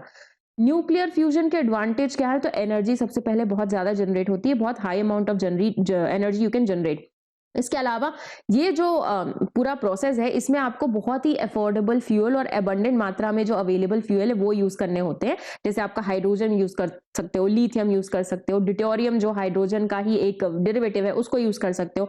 ये एनवायरमेंटल फ्रेंडली होता है, आपका किसी भी तरह का एमिशन इसमें देखने को नहीं मिलता। सो अल्टीमेटली ये ग्रीन हाउस गैस में कॉन्ट्रीब्यूट नहीं करता और ग्लोबल वार्मिंग नहीं होती। सेफ एंड क्लीन प्रोसेस है, क्योंकि इसमें क्या होता है, फ्यूजन रिएक्टर्स जो है वो हीलियम प्रोड्यूस करते हैं। अब हीलियम आपकी एक इनर्ट गैस है, एंड साथ ही साथ ये लोग ट्रिटियम भी जनरेट और रिसाइकल करते हैं, जो कि एक रेडियो एक्टिव सब्सटेंस है, लेकिन इसकी जिंदगी बहुत ज्यादा समय की नहीं होती, शॉर्टर लाइफ सब्सटेंस है। तो ऐसे में आपके फ्यूजन से किसी long lived radio active nuclear waste का भी जनरेशन नहीं होता, तो वो भी खतरा नहीं है। हालांकि इतने सब के बाद भी न्यूक्लियर फ्यूजन में थोड़े चैलेंजेस हैं, क्योंकि आपके न्यूक्लियर फ्यूजन के लिए ना बहुत भारी मात्रा का टेम्परेचर चाहिए होता है। उस टेम्परेचर को मेंटेन करना अपने आप में बहुत दिक्कत की बात है, क्योंकि इसमें आपको hundreds of millions of degree Celsius का टेम्परेचर रिक्वायर्ड है। इनफैक्ट सन का जो कोर का जो टेम्परेचर है उससे भी ज्यादा टेम्परेचर आपको उसमें बनाना पड़ता है।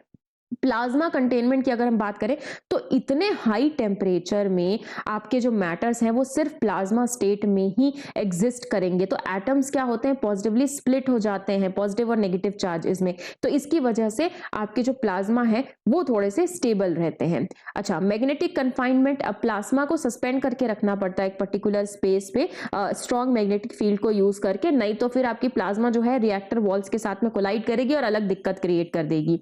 आपको अगर ये नहीं दिख रहा होगा तो मैं थोड़ा सा खुद को हाइड कर देती हूँ। ये देखिए, ये आपका पूरा जो है ये टोकमक है, चाइना के द्वारा बना हुआ डोनट शेप का, ये पूरी मशीन दिखाई दे रही है। यहां से बहुत ही हाई अमाउंट में क्या होता है, सन की तरह एनर्जी जनरेट होती है। ठीक है, ओके।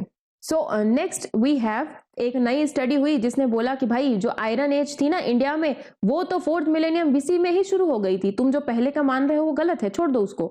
ये जो स्टडी हुई है, इसका रिपोर्ट जो पब्लिकेशन है उसका नाम है antiquity of iron recent radiometric dates from Tamil Nadu. और ये जो है हमारे पुराने जो आयरन एज के एजम्पशन है उसको चैलेंज कर दे रहा है, क्योंकि ये तो पूरी डेट ही बदल दे रहा है। तो की फाइंडिंग्स क्या है, इनका मानना है कि तमिलनाडु में आयरन टेक्नोलॉजी 3345 बीसी के समय से है। एंड इसके अलावा शिवगलाई जो एक साइट है, वहां से जो चारकोल और पोस्टेट्स मिले हैं वो तो 2953 बीसी से 3345 बीसी के बीच के हैं, जो कहीं ना कहीं आयरन टेक्नोलॉजी जो ग्लोबली अवेलेबल है उससे भी पहले के अर्लीस्ट रिकॉर्ड एविडेंस हमको देखने को मिल रहे हैं। इसके अलावा आपके जो किलना मंडी करके जो एक जगह है, वहां पे आपको सार्कोफेगस बरियल मिले हैं जो 1692 बीसी के हैं। Now this is the earliest dated burial of its kind in Tamil Nadu. Iron smelting जो फर्नेस आइडेंटिफाई की गई हैं अलग अलग साइट्स पे, जैसे आपकी मैलादम पुराई, किलान मंडी, पेरनगलाई, ये सारी जो हैं ये दिखाती हैं कि इस जगह पे मतलब जो आपके तमिलनाडु वाला ये जो एरिया है वहां पे कितना ज्यादा ड्यूरेबल आयरन टूल्स और वेपन्स और कितने सोफिस्टिकेशन से ये सारा बनाया जा रहा था। अब भाई ये जो नया स्टडी आपने निकाल दिया इसकी कुछ सिग्निफिकेंस है, जैसे कि जो आपका पूरा का पूरा ग्लोबल आयरन एज का टाइमलाइन है ना वही चैलेंज हो गया है। ट्रेडिशनली हम क्या मानते थे, ट्रेडिशनली मानते थे कि आपका जो टर्की अंटोलिया वाला जो रीजन है वहां पर एक हिटाइट एम्पायर था, वहां से आयरन टेक्नोलॉजी की शुरुआत हुई थी और ऐसा माना जाता था कि आयरन टेक्नोलॉजी की शुरुआत 1300 बीसीई से हुई है। अच्छा, इसके अलावा ये जो आपकी नई वाली स्टडी है ये एस्टैब्लिश जो लीनियरिटी ऑफ कल्चर है उसको भी चैलेंज कर दे रही है, क्योंकि हम ये मान के चलते हैं कि कॉपर के बाद आयरन एज आई ना, आपकी चाल्कोलिथिक एज पहले चल रही थी। फिर हम देखते हैं कि भाई वैदिक पीरियड जब आता है तो वैदिक पीरियड को हम दो में डिवाइड कर देते हैं, अर्ली वैदिक, लेटर वैदिक। आपका लेटर वैदिक ही वो पीरियड है जहां पे आयरन डिस्कवर हो गया था, तो काफी सारे फिर एग्रीकल्चर एडवांसेस हुए, तो that means iron has succeeded copper, क्योंकि आयरन के लिए different kind of skill required है, जो advance level of metallurgical experience expertise require है। इवन हड़प्पन में आपको आयरन देखने को नहीं मिलता है। अच्छा, अब अगर ऐसा है तो आपकी जो आयरन और कॉपर ब्रॉन्ज एज है इंडिया में वो कंटेम्प्रेरी हो जाएंगी। ग्लोबल प्रोग्रेशन में तो आयरन हमको सक्सीड कर रहा है ना कॉपर को, चाल्कोलिथिक पहले आ गया है, बट ये जो निकल के आ रहा है नया स्टडी ये तो पूरा ही क्वेश्चन मार्क लगा दे रहा है। इसके अलावा पहले क्या सोचा जाता था कि इंडिया की जो आयरन एज है वो 1500 से 2000 बीसी के आसपास शुरू हुई होगी आफ्टर इंडस वैली सिविलाइजेशन। जैसे कि मैं बता रही हूँ कि वैदिक एज के में भी लेटर पीरियड में इवन 1000 बीसी से आपकी लेटर वैदिक बिगिन करती है, वहां से हम कहीं पे बोलते हैं कि भाई आयरन हमको मिल गया। प्रिवेलिंग जो थ्योरीज है जैसे गॉर्डन चिल्डे की और मॉर्टिमर विलर की, जिन्होंने प्रपोज किया था कि जो आपका आयरन है वो वेस्टर्न सेंटर से स्प्रेड होते होते इंडियन सब कॉन्टिनेंट पहुंचा है, उसको भी ये चैलेंज करता है, क्योंकि हमारे तमिलनाडु में तो बहुत पहले से मिल रहा है ये चीजें। अच्छा, अब डेटिंग के बिना कुछ तरीके हैं, क्योंकि ये इतनी मिलियन साल पुरानी जो आपकी क्या कहते हैं डेटिंग टेक्नोलॉजी होती है, तो इसके अंतर्गत क्या होता है, एक बार मैं पहले ये सारा को इरेज कर देती हूँ, उसके बाद हम देखते हैं। सबसे पहले आपके पास रेडियोमेट्रिक डेटिंग आती है, जो कि एक साइंटिफिक मेथड है जिससे कि आप जो मटेरियल्स आपको मिले हैं, चाहे आर्टिफैक्ट्स मिले हैं, चाहे आपको रॉक्स मिले हैं, कुछ भी मिला है, उनमें कितना डिके आया है उसको देखकर हम एनालाइज करते हैं कि भाई ये कितना पुराना है। तो आपके ये जो रॉक्स होते हैं, जो फॉसिल्स होते हैं ना, इनके अंदर के जो रेडियो एक्टिव आइसोटॉप है वो धीरे धीरे डिके करने लगते हैं, and on the basis of their decay एक साइंटिफिक मेथड यूज करके एनालाइज किया जाता है कि भाई इसकी अप्रोक्सीमेट डेट कब की हो सकती है। देन आपके पास अनदर मेथड भी आता है which is accelerator mass spectrometry, जो रेडियोमेट्रिक डेटिंग का ही एक्चुअली में एक टाइप है, लेकिन यहाँ पे हम रेडियो आइसोटॉप की जो रेशियोज है उसमें प्रिसाइज मेजरमेंट करने की कोशिश करते हैं कि exactly what have been the time जबकि ये चीज बिलोंग करती रही होगी। Then there is another which is optically stimulated luminescence analysis. इस टेक्निक में जो आपके क्वार्ट्ज हो गए, फेल्सपर, ये जो लास्ट टाइम मिनरल्स है ना, इनको जिनको जब ये लास्ट टाइम लाइट और हीट पे एक्सपोज हुए थे उसके बेसिस पे चेक करते हैं कि भाई ये मिनरल को लास्ट टाइम लाइट और हीट मिली कब थी।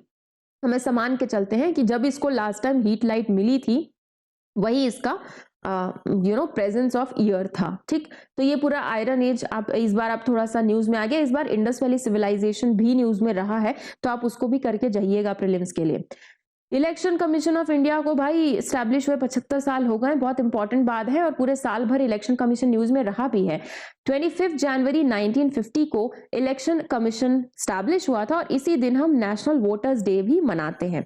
अब इलेक्शन कमीशन की बात करें तो ये एक परमानेंट कॉन्स्टिट्यूशनल बॉडी है अंडर आर्टिकल 324, और हमारी कंट्री में जो आपके सेंट्रल लेवल का यानी कि पार्लियामेंट का, स्टेट लेजिस्लेचर का, प्रेसिडेंट का, वाइस प्रेसिडेंट का जो भी इलेक्शन होता है, कौन कंडक्ट कराता है, who is responsible, election commission of India. Initially जब ये शुरू हुआ तो ये 1 मेंबर बॉडी था, but down the line later on इसमें 1 मेंबर +2 और किया गया, तो अभी 3 मेंबर बॉडी है। इसमें एक आपके चीफ इलेक्शन कमिश्नर होते हैं, and then there are other election commissioners depending on what president में फिक्स। तो जैसे कि मैंने बताया कि अब दो हैं, पहले तो खाली एक ही बंदा हुआ करता था, चीफ इलेक्शन कमिश्नर, बाकी उसका ऑफिस रहता था ऑब्वियसली, बट ओके। अपॉइंटमेंट कौन करता है? तो प्रेसिडेंट करते हैं, obviously based on a committee. 6 years या 65 की एज जो भी पहले हो जाए। इनकी सैलरी, इनका स्टेटस, जो भी पर्क्स इनको मिले हैं वो सुप्रीम कोर्ट जज के तरह ही सिमिलर है। रिमूवल की बात करें तो आप उसी ग्राउंड में इनको रिमूव कर सकते हैं जिस ग्राउंड में सुप्रीम कोर्ट के जज को कर सकते हैं। आपका मिसबिहेवियर, इनकेपेसिटी वाला ग्राउंड जनरली आता है। आपका जो इलेक्शन कमीशन है उसके रोल क्या है? तो पीरियोडिक इलेक्शंस करवाना और मेक श्योर करना जो भी इलेक्शंस करवाए जा रहे हैं वो फ्री एंड फेयर हो। इलेक्शन से पहले मॉडल कोड ऑफ कंडक्ट ये जारी करता है जिसके हिसाब से पॉलिटिकल पार्टीज को अपने कंडक्ट को कंट्रोल में रखना पड़ता है। लीगल लिमिट्स फिक्स करता है कि कितना अमाउंट जो है, कितना पैसा पॉलिटिकल पार्टीज खर्चा कर सकती है, कैंपेन वगैरह में लगा सकती है।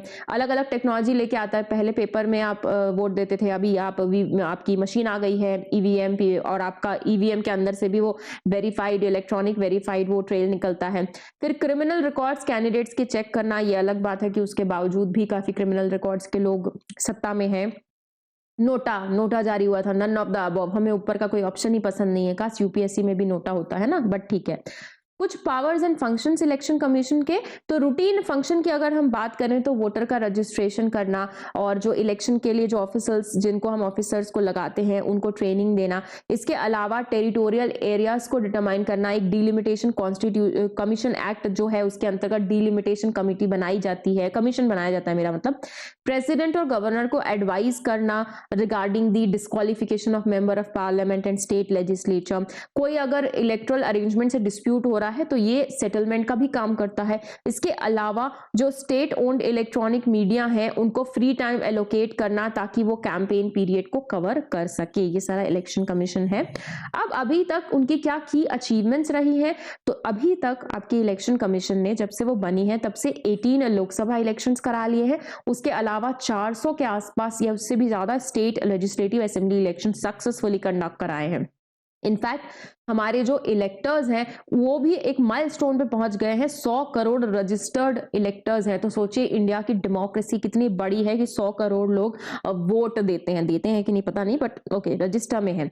जेंडर रेशियो भी इंप्रूव हुई है, मतलब जो हमारे रजिस्टर्ड वोटर हैं उसमें जो आपकी 948 विमेन है पर 1000 male, which is improvement over 2019।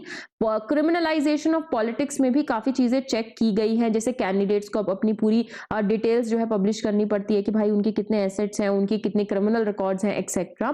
काफी सारे इनिशिएटिव्स भी समय समय पे इलेक्शन कमीशन ने लिया है, जैसे आपका systematic voter education and electoral participation. Voter को एजुकेट करने के लिए सक्षम ऐप है जो आपके पर्सन्स विद डिसेबिलिटी हैं उनकी वोटिंग को फैसिलिटेट करने के लिए। इस बार इनफैक्ट होम वोटिंग का कॉन्सेप्ट भी लाया गया था, खासकर जो पर्सन्स विद डिसेबिलिटी है या फिर जो बहुत ही एज वाले 75 क्रॉस कर गए हैं, पोलिंग बूथ पे नहीं आ सकते, तो उनके लिए होम वोटिंग की फैसिलिटी थी। ऐसी प्रॉक्सी वोटिंग भी शुरू किया गया है। तो there have been a lot of things जो आपके किसने, इलेक्शन कमीशन ऑफ इंडिया ने शुरू किए हैं। अच्छा, इलेक्शन कमीशन पढ़ोगे तो साथ ही बाकी constitutional body, non constitutional body भी आप रिवाइज कर सकते हो। देखो मेरा बस एक ये मुद्दा है कि आप में से जो स्टूडेंट्स नेक्स्ट ईयर के लिए प्रिपेयर कर रहे हैं, इस ईयर के लिए नहीं, वो चीजों को आराम आराम से देख रहे हैं। जब आप आराम आराम से ऐसे वीकली देख रहे हो या मंथली भी करंट अफेयर्स देख रहे हो, तो मैं बस ये चाहती हूँ कि करंट अफेयर्स और आपके बेसिक्स को अलग अलग करके मत पढ़ो, क्योंकि वो अलग अलग नहीं है, उसमें बेसिक के आपके हिस्से इंक्लूडेड हैं। अगर मैं कहीं पे सुप्रीम कोर्ट की गाइडलाइंस बोल रही हूँ तो पहले तो आपको ये पता होना चाहिए कि भाई सुप्रीम कोर्ट है क्या, और इंडिया में हमारे यहाँ पे जुडिशरी का स्ट्रक्चर क्या है। क्या सिर्फ सुप्रीम कोर्ट है? नहीं, हमारा हाई कोर्ट भी है। अगर है तो क्या डिफरेंस है, इनके पावर्स क्या है, ये आपको बेसिक में पता होगा, तब तो आप आगे जाके पढ़ोगे कि भाई सुप्रीम कोर्ट ने गाइडलाइंस इशू करी। And not only guidelines, question ये है कि सुप्रीम कोर्ट ने जो गाइडलाइन इशू की है किसके लिए की है? सरकारों के लिए की है, आपके एग्जीक्यूटिव्स के लिए की है।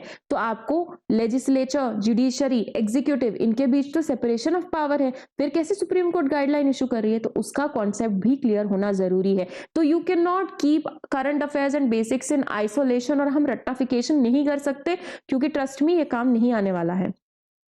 सुप्रीम कोर्ट ने मैनुअल स्कैवेंजिंग को बैन किया है 6 सिटीज में। अब मैनुअल स्कैवेंजिंग का मुद्दा काफी समय से निकला था, तो सुप्रीम कोर्ट ने ना सरकारों से रिपोर्ट मांगा था। बहुत पहले एक केस हुआ था Balram Singh union of India, इसमें आपके सुप्रीम कोर्ट ने गवर्नमेंट को, यूनियन गवर्नमेंट को डायरेक्शन दिया था कि भाई तुम अप्रोप्रिएट मेजर्स लो और मेक श्योर करो कि फेज्ड मैनर में ये जो मैनुअल स्कैवेंजिंग काम है ये कंप्लीटली इराडिकेट हो जाना चाहिए। बट पिछले कुछ समय में ऐसा देखने को मिला 6-7 सिटीज में जहां पे अभी भी मैनुअल स्कैवेंजिंग का काम कराया जा रहा है। तो अब जब वो सुप्रीम कोर्ट की नजर में आया तो हर इस सिटी के चीफ एग्जीक्यूटिव ऑफिसर को सुप्रीम कोर्ट ने बोला है कि उनको एक एफिडेविट फाइल करना पड़ेगा कि कैसे और कब तक वो अपनी मैनुअल स्कैवेंजिंग को स्टॉप करेंगे। कौन सी सिटीज हैं? सारी हमारी बड़ी बड़ी सिटीज, दिल्ली, मुंबई, चेन्नई, कोलकाता, बैंगलोर, हैदराबाद। अब मैनुअल स्कैवेंजिंग क्या होता है? तो जो आपका ह्यूमन स्क्रिटा है उसको क्लियर करने के लिए आप किसी इंसान को वो होल में डालते हो, ड्रेनेज में डालते हो, सीवेज में डाल रहे हो, वो ह्यूमन पिट में डाल रहे हो, दैट इज मैनुअल स्कैवेंजिंग, जो कि बहुत ही एक इनह्यूमन काम है। आप सोचिए आप किसी इंसान को उस गटर में डाल रहे हो, you can not do that no matter who the person is, but है तो वो इंसान। तो जब आप मैनुअली किसी पर्सन को बोलते हो कि आप ह्यूमन स्क्रीटा क्लीन करो या उसको डिस्पोज करो या कैरी करो from your drains, your toilets, your sanitation system, आप देख सकते हैं ये पर्सन बेचारे ये इस ड्रेन के अंदर ऐसे घुसे हुए हैं। कैन यू इवन इमेजिन कि हम इस तरह के ह्यूमन है कि हम ह्यूमन से ही ऐसा काम कराते हैं? Probably animals could be better. अच्छा, इसके लिए रेगुलेशन है ऑफिशियली 1993 से ये बैंड है ऑफिशियली, यानी पेपर्स पे तो बैंड है लेकिन आप रियलिटी पे जाओ आपको ये होता हुआ दिखेगा। Under the Employment of Manual Scavenger and its Prohibition Act, it's banned, but it's still practiced, isn't it? 75 साल हो गए आजादी को, फिर भी आपको ये बड़ी बड़ी सिटीज में देखिए आज भी सुनने को मिल रहा है कि यहाँ पे मैनुअल स्कैवेंजिंग हो रही है। प्रेजेंट स्टेटस क्या है? 775 डिस्ट्रिक्ट्स में से 456 डिस्ट्रिक्ट्स ऐसे हैं जहां पे मैनुअल स्कैवेंजिंग नहीं हो रही, पर बचे हुए क्या? बचे हुए पूरे उतने डिस्ट्रिक्ट, 200 से ज्यादा डिस्ट्रिक्ट आज भी मौजूद है जहां पे आपके ह्यूमंस को ही ऐसे बोला जा रहा है कि भाई पिट जो है वो साफ सफाई करो। इसके इश्यूज क्या एसोसिएटेड है? हम क्यों नहीं, मतलब इस पे क्यों इतना फोकस कर रहे हैं? और एक मुद्दा तो ये भी है कि आखिर ये हम रिमूव क्यों नहीं कर पा रहे हैं? मैनुअल स्कैवेंजिंग अभी तक खत्म क्यों नहीं हुई? मैं आपको बताऊंगी। उससे पहले इशू क्या है? तो भाई ये तो बेसिक ह्यूमन राइट को वायलेट करता है ना। हर किसी के पास right to live with dignity है, तो कहां जा रही है आपकी डिग्निटी जब आप ऐसे किसी से सफाई करवा रहे हैं? नॉट ओनली दैट, वो जो इंसान वो जो उस कचड़े में घुसा है उसकी जिंदगी का सवाल है, वो मर भी सकता है वहां पे क्योंकि बहुत सारी हार्मफुल गैसेस निकलती है, पैथोजेंस निकलते हैं, पूरे कंटामिनेट हो सकता है। अच्छा, ये जो पूरा का पूरा आपका जो क्राइसिस है ये कास्ट से लिंक्ड है क्योंकि हमारी दलित कम्युनिटी से ही ज्यादातर आपके मैनुअल स्कैवेंजर्स आते हैं। तो वो जो कास्ट डिस्क्रिमिनेशन है वो अभी तक काफी परपेचुएटेड है हमारी सोसाइटी में। रिफॉर्म्स हम क्या कर सकते हैं? तो जो आपका पूरा मैनुअल स्कैवेंजिंग सिस्टम है उसको मैकेनाइज कर सकते हैं आप, मशीन्स वगैरह यूज कर सकते हो जिसके थ्रू इंसान को नहीं घुसना पड़े, वो मशीन के थ्रू हम यूज कर सके, रोबोट्स हम यूज कर सकते हैं। इसके लिए प्रॉपर लॉ एनफोर्समेंट किया जा सकता है और जो पूरा सैनिटेशन का इंफ्रास्ट्रक्चर एक पर्टिकुलर सिटी में है उसको इंप्रूव करने पे आप ध्यान दे सकते हैं। लेकिन अभी तक ये एक्चुअली में हुआ क्यों नहीं है? तो देखिए, अब मान लीजिए कोई पर्सन है जो यही मैनुअल स्कैवेंजिंग का काम करता है, अगर ये इस काम को छोड़ देगा तो करेगा क्या? अभी इसकी लाइवलीहुड इसी पे है। अब बैन करने की बात तो सरकारों ने कर दी कि ठीक है बैन कर दिए, but what about their rehabilitation? इस पे भी सुप्रीम कोर्ट की गाइडलाइन है कि सिर्फ बैन करने से काम नहीं चलेगा, आपको इनका स्किल अपग्रेडेशन करना पड़ेगा, मेक श्योर करना पड़ेगा कि ये किसी और इंडस्ट्री में एब्जॉर्ब कर लिए जाए, वरना वो क्या खाली बैठा दोगे उनको? नहीं, ऐसा नहीं कर सकते। कॉन्स्टिट्यूशनल लीगल फ्रेमवर्क क्या है मैनुअल स्कैवेंजिंग को इरेडिकेट करने के लिए? तो ऑब्वियसली हमारे पास आर्टिकल 14 है इक्वालिटी बिफोर लॉ, फिर आपका आर्टिकल 17 है एबॉलिशन ऑफ अनटचेबिलिटी, फिर हमारे पास राइट टू लाइफ तो है ही आर्टिकल 21 की, देन आपका 2013 का एक्ट है prohibition of employment as manual scavenger and their rehabilitation. जैसे कि मैंने बोला यहाँ पे रिहेबिलिटेशन की बात की गई थी। एक नमस्ते स्कीम है, national action for mechanised sanitation ecosystem, जहाँ पे हम मैनुअल स्कैवेंजर का जो पूरा काम है वो हटा रहे हैं, उनको मैकेनाइज करने की कोशिश करें और सिर्फ उनको हटा नहीं रहे, हम उनको एक अदर ऑप्शन भी देंगे जो वो आगे फ्यूचर में यूज कर सकते हैं। अब ये जो आपकी नेक्स्ट न्यूज है, तो हमारी कंट्री की 2 सिटीज हैं इंदौर और उदयपुर, दोनों को 31 वेटलैंड एक्रीडेटेड लिस्ट में शामिल किया गया है। अब देखो रामसर साइट अलग होती है जिसमें आपकी वेटलैंड्स जो है वो रामसर साइट में इंक्लूडेड होती है। हम कुछ सिटीज को भी एक्रेडिट करते हैं कि ये जो सिटीज है यहाँ पे बहुत सारी वेटलैंड है और इनको हम वेटलैंड एक्रेडिटेड सिटीज बना रहे हैं। तो पहली बार हुआ है इंडिया की तरफ से 2 सिटीज इसमें शामिल हुई हैं। तो जो आपकी इंदौर और उदयपुर है ये फर्स्ट 2 इंडियन सिटीज बन गई हैं जिन्होंने ये जो ग्लोबल लिस्ट है उसमें अपना क्या बोलना चाहिए इंक्लूजन हासिल किया है। तो ये जो आपकी सिटीज एक्रेडिशन है वो आपके रामसर कन्वेंशन के अंतर्गत ही होता है। अब Ramsar convention I am sure आप काफी समय से पढ़ते आ रहे हैं, हर दूसरे महीने कोई ना कोई रामसर साइट बन जाती है। तो जो भी हमारे इंपॉर्टेंट वेटलैंड होते हैं वो रामसर की लिस्ट में आते हैं। कुछ क्राइटेरियाज होता है उसको फुलफिल करना पड़ता है। वेटलैंड मतलब क्या, कोई भी लैंड एरिया जो पानी से भरा हुआ है, कोई भी नहीं, मतलब वहां पे या तो मेजॉरिटी ऑफ माइग्रेटरी स्पीशीज आती हो या फिर उस जगह की जो बायोडाइवर्सिटी है वो काफी हाई हो, मतलब वो इकोलॉजिकली काफी इंपॉर्टेंट एरिया होना चाहिए।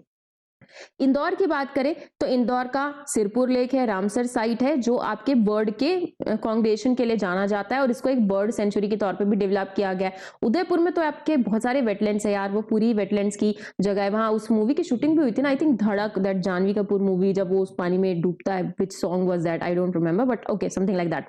5 मेजर वेटलैंड्स जो है उससे सराउंडेड है ये पूरी उदयपुर सिटी। आपका पिचोला, फतेह सागर, रंग सागर, स्वरूप सागर, दूध तलाई, इनमें पूरा आपका तो उदयपुर तो आता ही है। अब ये वेटलैंड सिटी एक्रेडिशन एक तरह का वॉलंटरी एक्रेडिशन सिस्टम है जिसके अंतर्गत जो भी सिटी शामिल है वो कहीं ना कहीं इंटरनेशनल रिकॉग्निशन गेन कर सकती है, अपने वेटलैंड्स को बचाने के लिए पॉजिटिव एफर्ट्स ले सकती हैं और पब्लिकली भी उनको हेल्प मिल सकती है।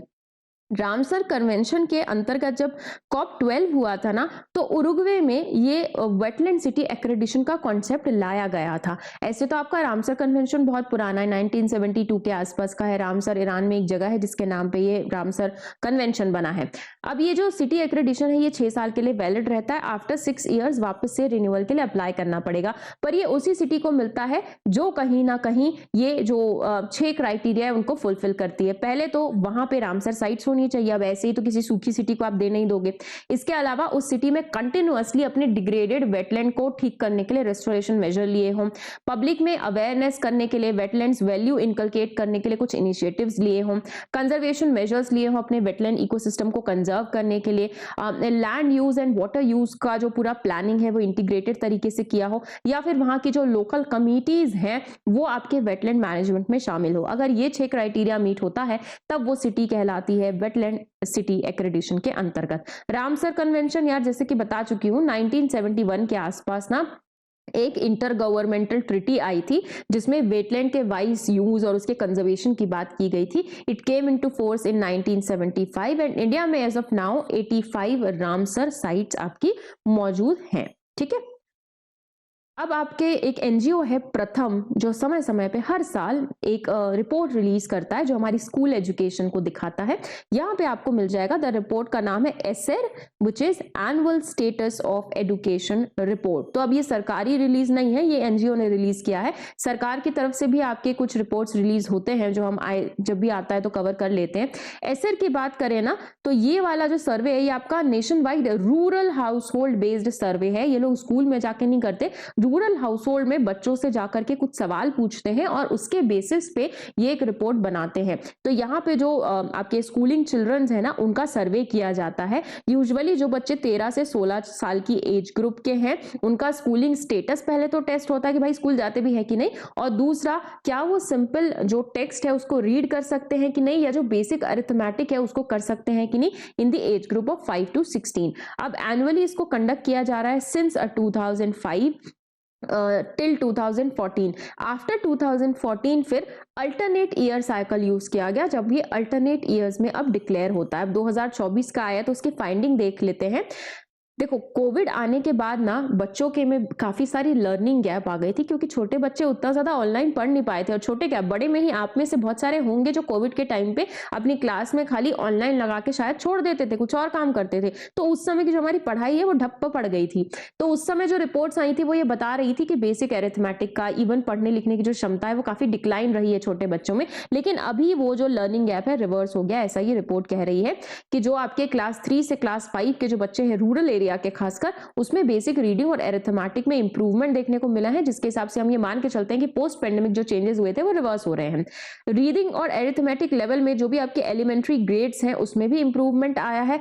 डिजिटल लिटरेसी पहली बार 2024 के इस रिपोर्ट में शामिल किया गया, जिसमें डिजिटल लिटरेसी का कंपोनेंट है among group of age of 14 to 16। इसमें जो आपका एक्सेस टू स्मार्टफोन है वो सभी के पास है। नियरली 90% जो गर्ल्स एंड बॉयज हैं उनके पास घर में स्मार्टफोन है।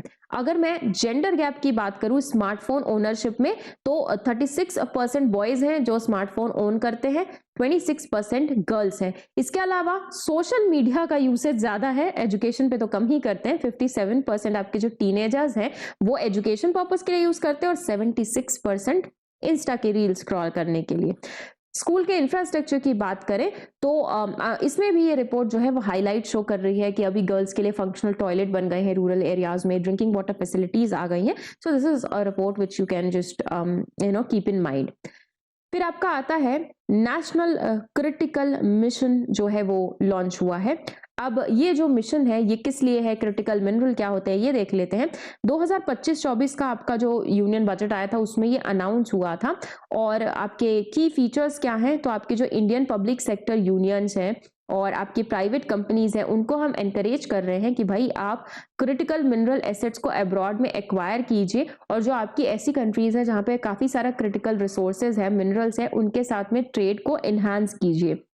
इसके लिए ओवरऑल एक्सपेंडिचर 16,300 करोड़ और एक्सपेक्टेड इन्वेस्टमेंट 18,000 करोड़ का है पब्लिक सेक्टर यूनियन से। अब क्रिटिकल मिनरल्स क्या होते हैं, किसी भी कंट्री की डेवलपमेंट के लिए, इकोनॉमिक डेवलपमेंट के लिए जो मिनरल्स काफी फंडामेंटल है उनको हम क्रिटिकल मिनरल्स कहते हैं, और उनकी अवेलेबिलिटी हर जगह पे नहीं है। जिसे आप देखेंगे तो इंडिया में काफी सारा एरिया है जहां पे क्रिटिकल मिनरल पाया नहीं जाता है, इनफैक्ट पाया ही नहीं जाता है। ओवरऑल पूरे वर्ल्ड में भी सिर्फ कुछ एक जगह है जहां पे आपको क्रिटिकल मिनरल की रिसोर्सेज मिलती है, और अगर वहां से सप्लाई बंद हुई तो पूरा का पूरा चीज डिसरप्ट हो जाएगा। क्रिटिकल मिनरल्स में हमारे पास 30 क्रिटिकल मिनरल्स इंडिया ने लिस्ट करे हुए हैं, जिसमें आपका कोबाल्ट है, कॉपर है, जर्मेनियम है, लिथियम है, टंगस्टन है। अब ये क्रिटिकल मिनरल पे ऑलरेडी सवाल बन चुका है, तो एक बार आप ये लिस्ट देख लेना कि कौन कौन से क्रिटिकल मिनरल्स हैं, कौन कौन से नहीं। ये जो आपका मिशन है इसमें हमने ऑफशोर एरियाज में and with in the country भी एक्सप्लोरेशन को इंटेंसिफाई किया है कि भाई खोद के देखते हैं, क्या पता हमारे यहाँ पे कोई क्रिटिकल मिनरल मिल जाए। इसमें जितने भी वैल्यू चेन की आपकी स्टेजेस हैं, चाहे एक्सप्लोरेशन हो, माइनिंग हो, या फिर उस मिनरल का प्रोसेसिंग हो, सबको इसमें ऐड किया गया है इस पर्टिकुलर मिशन में। अगर कोई कंपनी है जो क्रिटिकल मिनरल का एक्सप्लोरेशन करती है तो उसको फाइनेंशियल इंसेंटिव भी दिया जाएगा। जो रेलेवेंट मिनिस्ट्री है उनकी तरफ से कोऑर्डिनेशन रहेगा। हम मिनरल प्रोसेसिंग पार्क्स बनाएंगे, सेंटर ऑफ एक्सीलेंस बनाया जाएगा, जो क्रिटिकल मिनरल्स हैं उनकी रिसाइकलिंग किया जाएगा। तो ऐसे करके पूरा ये आपका नेशनल क्रिटिकल मिनरल्स का मिशन है। इसके अलावा भी मिनरल से रिलेटेड आपके जो इनिशिएटिव है लिए गए हैं, जैसे आपका जो माइंस एंड मिनरल्स एक्ट है जो 1957 का है, इसको 2023 में ना अमेंड किया गया था, और उस अमेंडमेंट के अंतर्गत हमने क्रिटिकल मिनरल्स की माइनिंग और एक्सप्लोरेशन को बूस्ट किया है। आपके science and technology promotion of research and innovation in startup and MSMEs है, जिसके अंतर्गत ऐसे स्टार्टअप या ऐसे एमएसएमईज जो आपके क्रिटिकल मिनरल सेक्टर में काम कर रहे हैं उनके बीच के गैप को बिल्ड करने की बात की गई है। ठीक। रिजर्व बैंक ऑफ इंडिया ने पेमेंट सिस्टम रिपोर्ट दिसंबर 2024 रिलीज की है।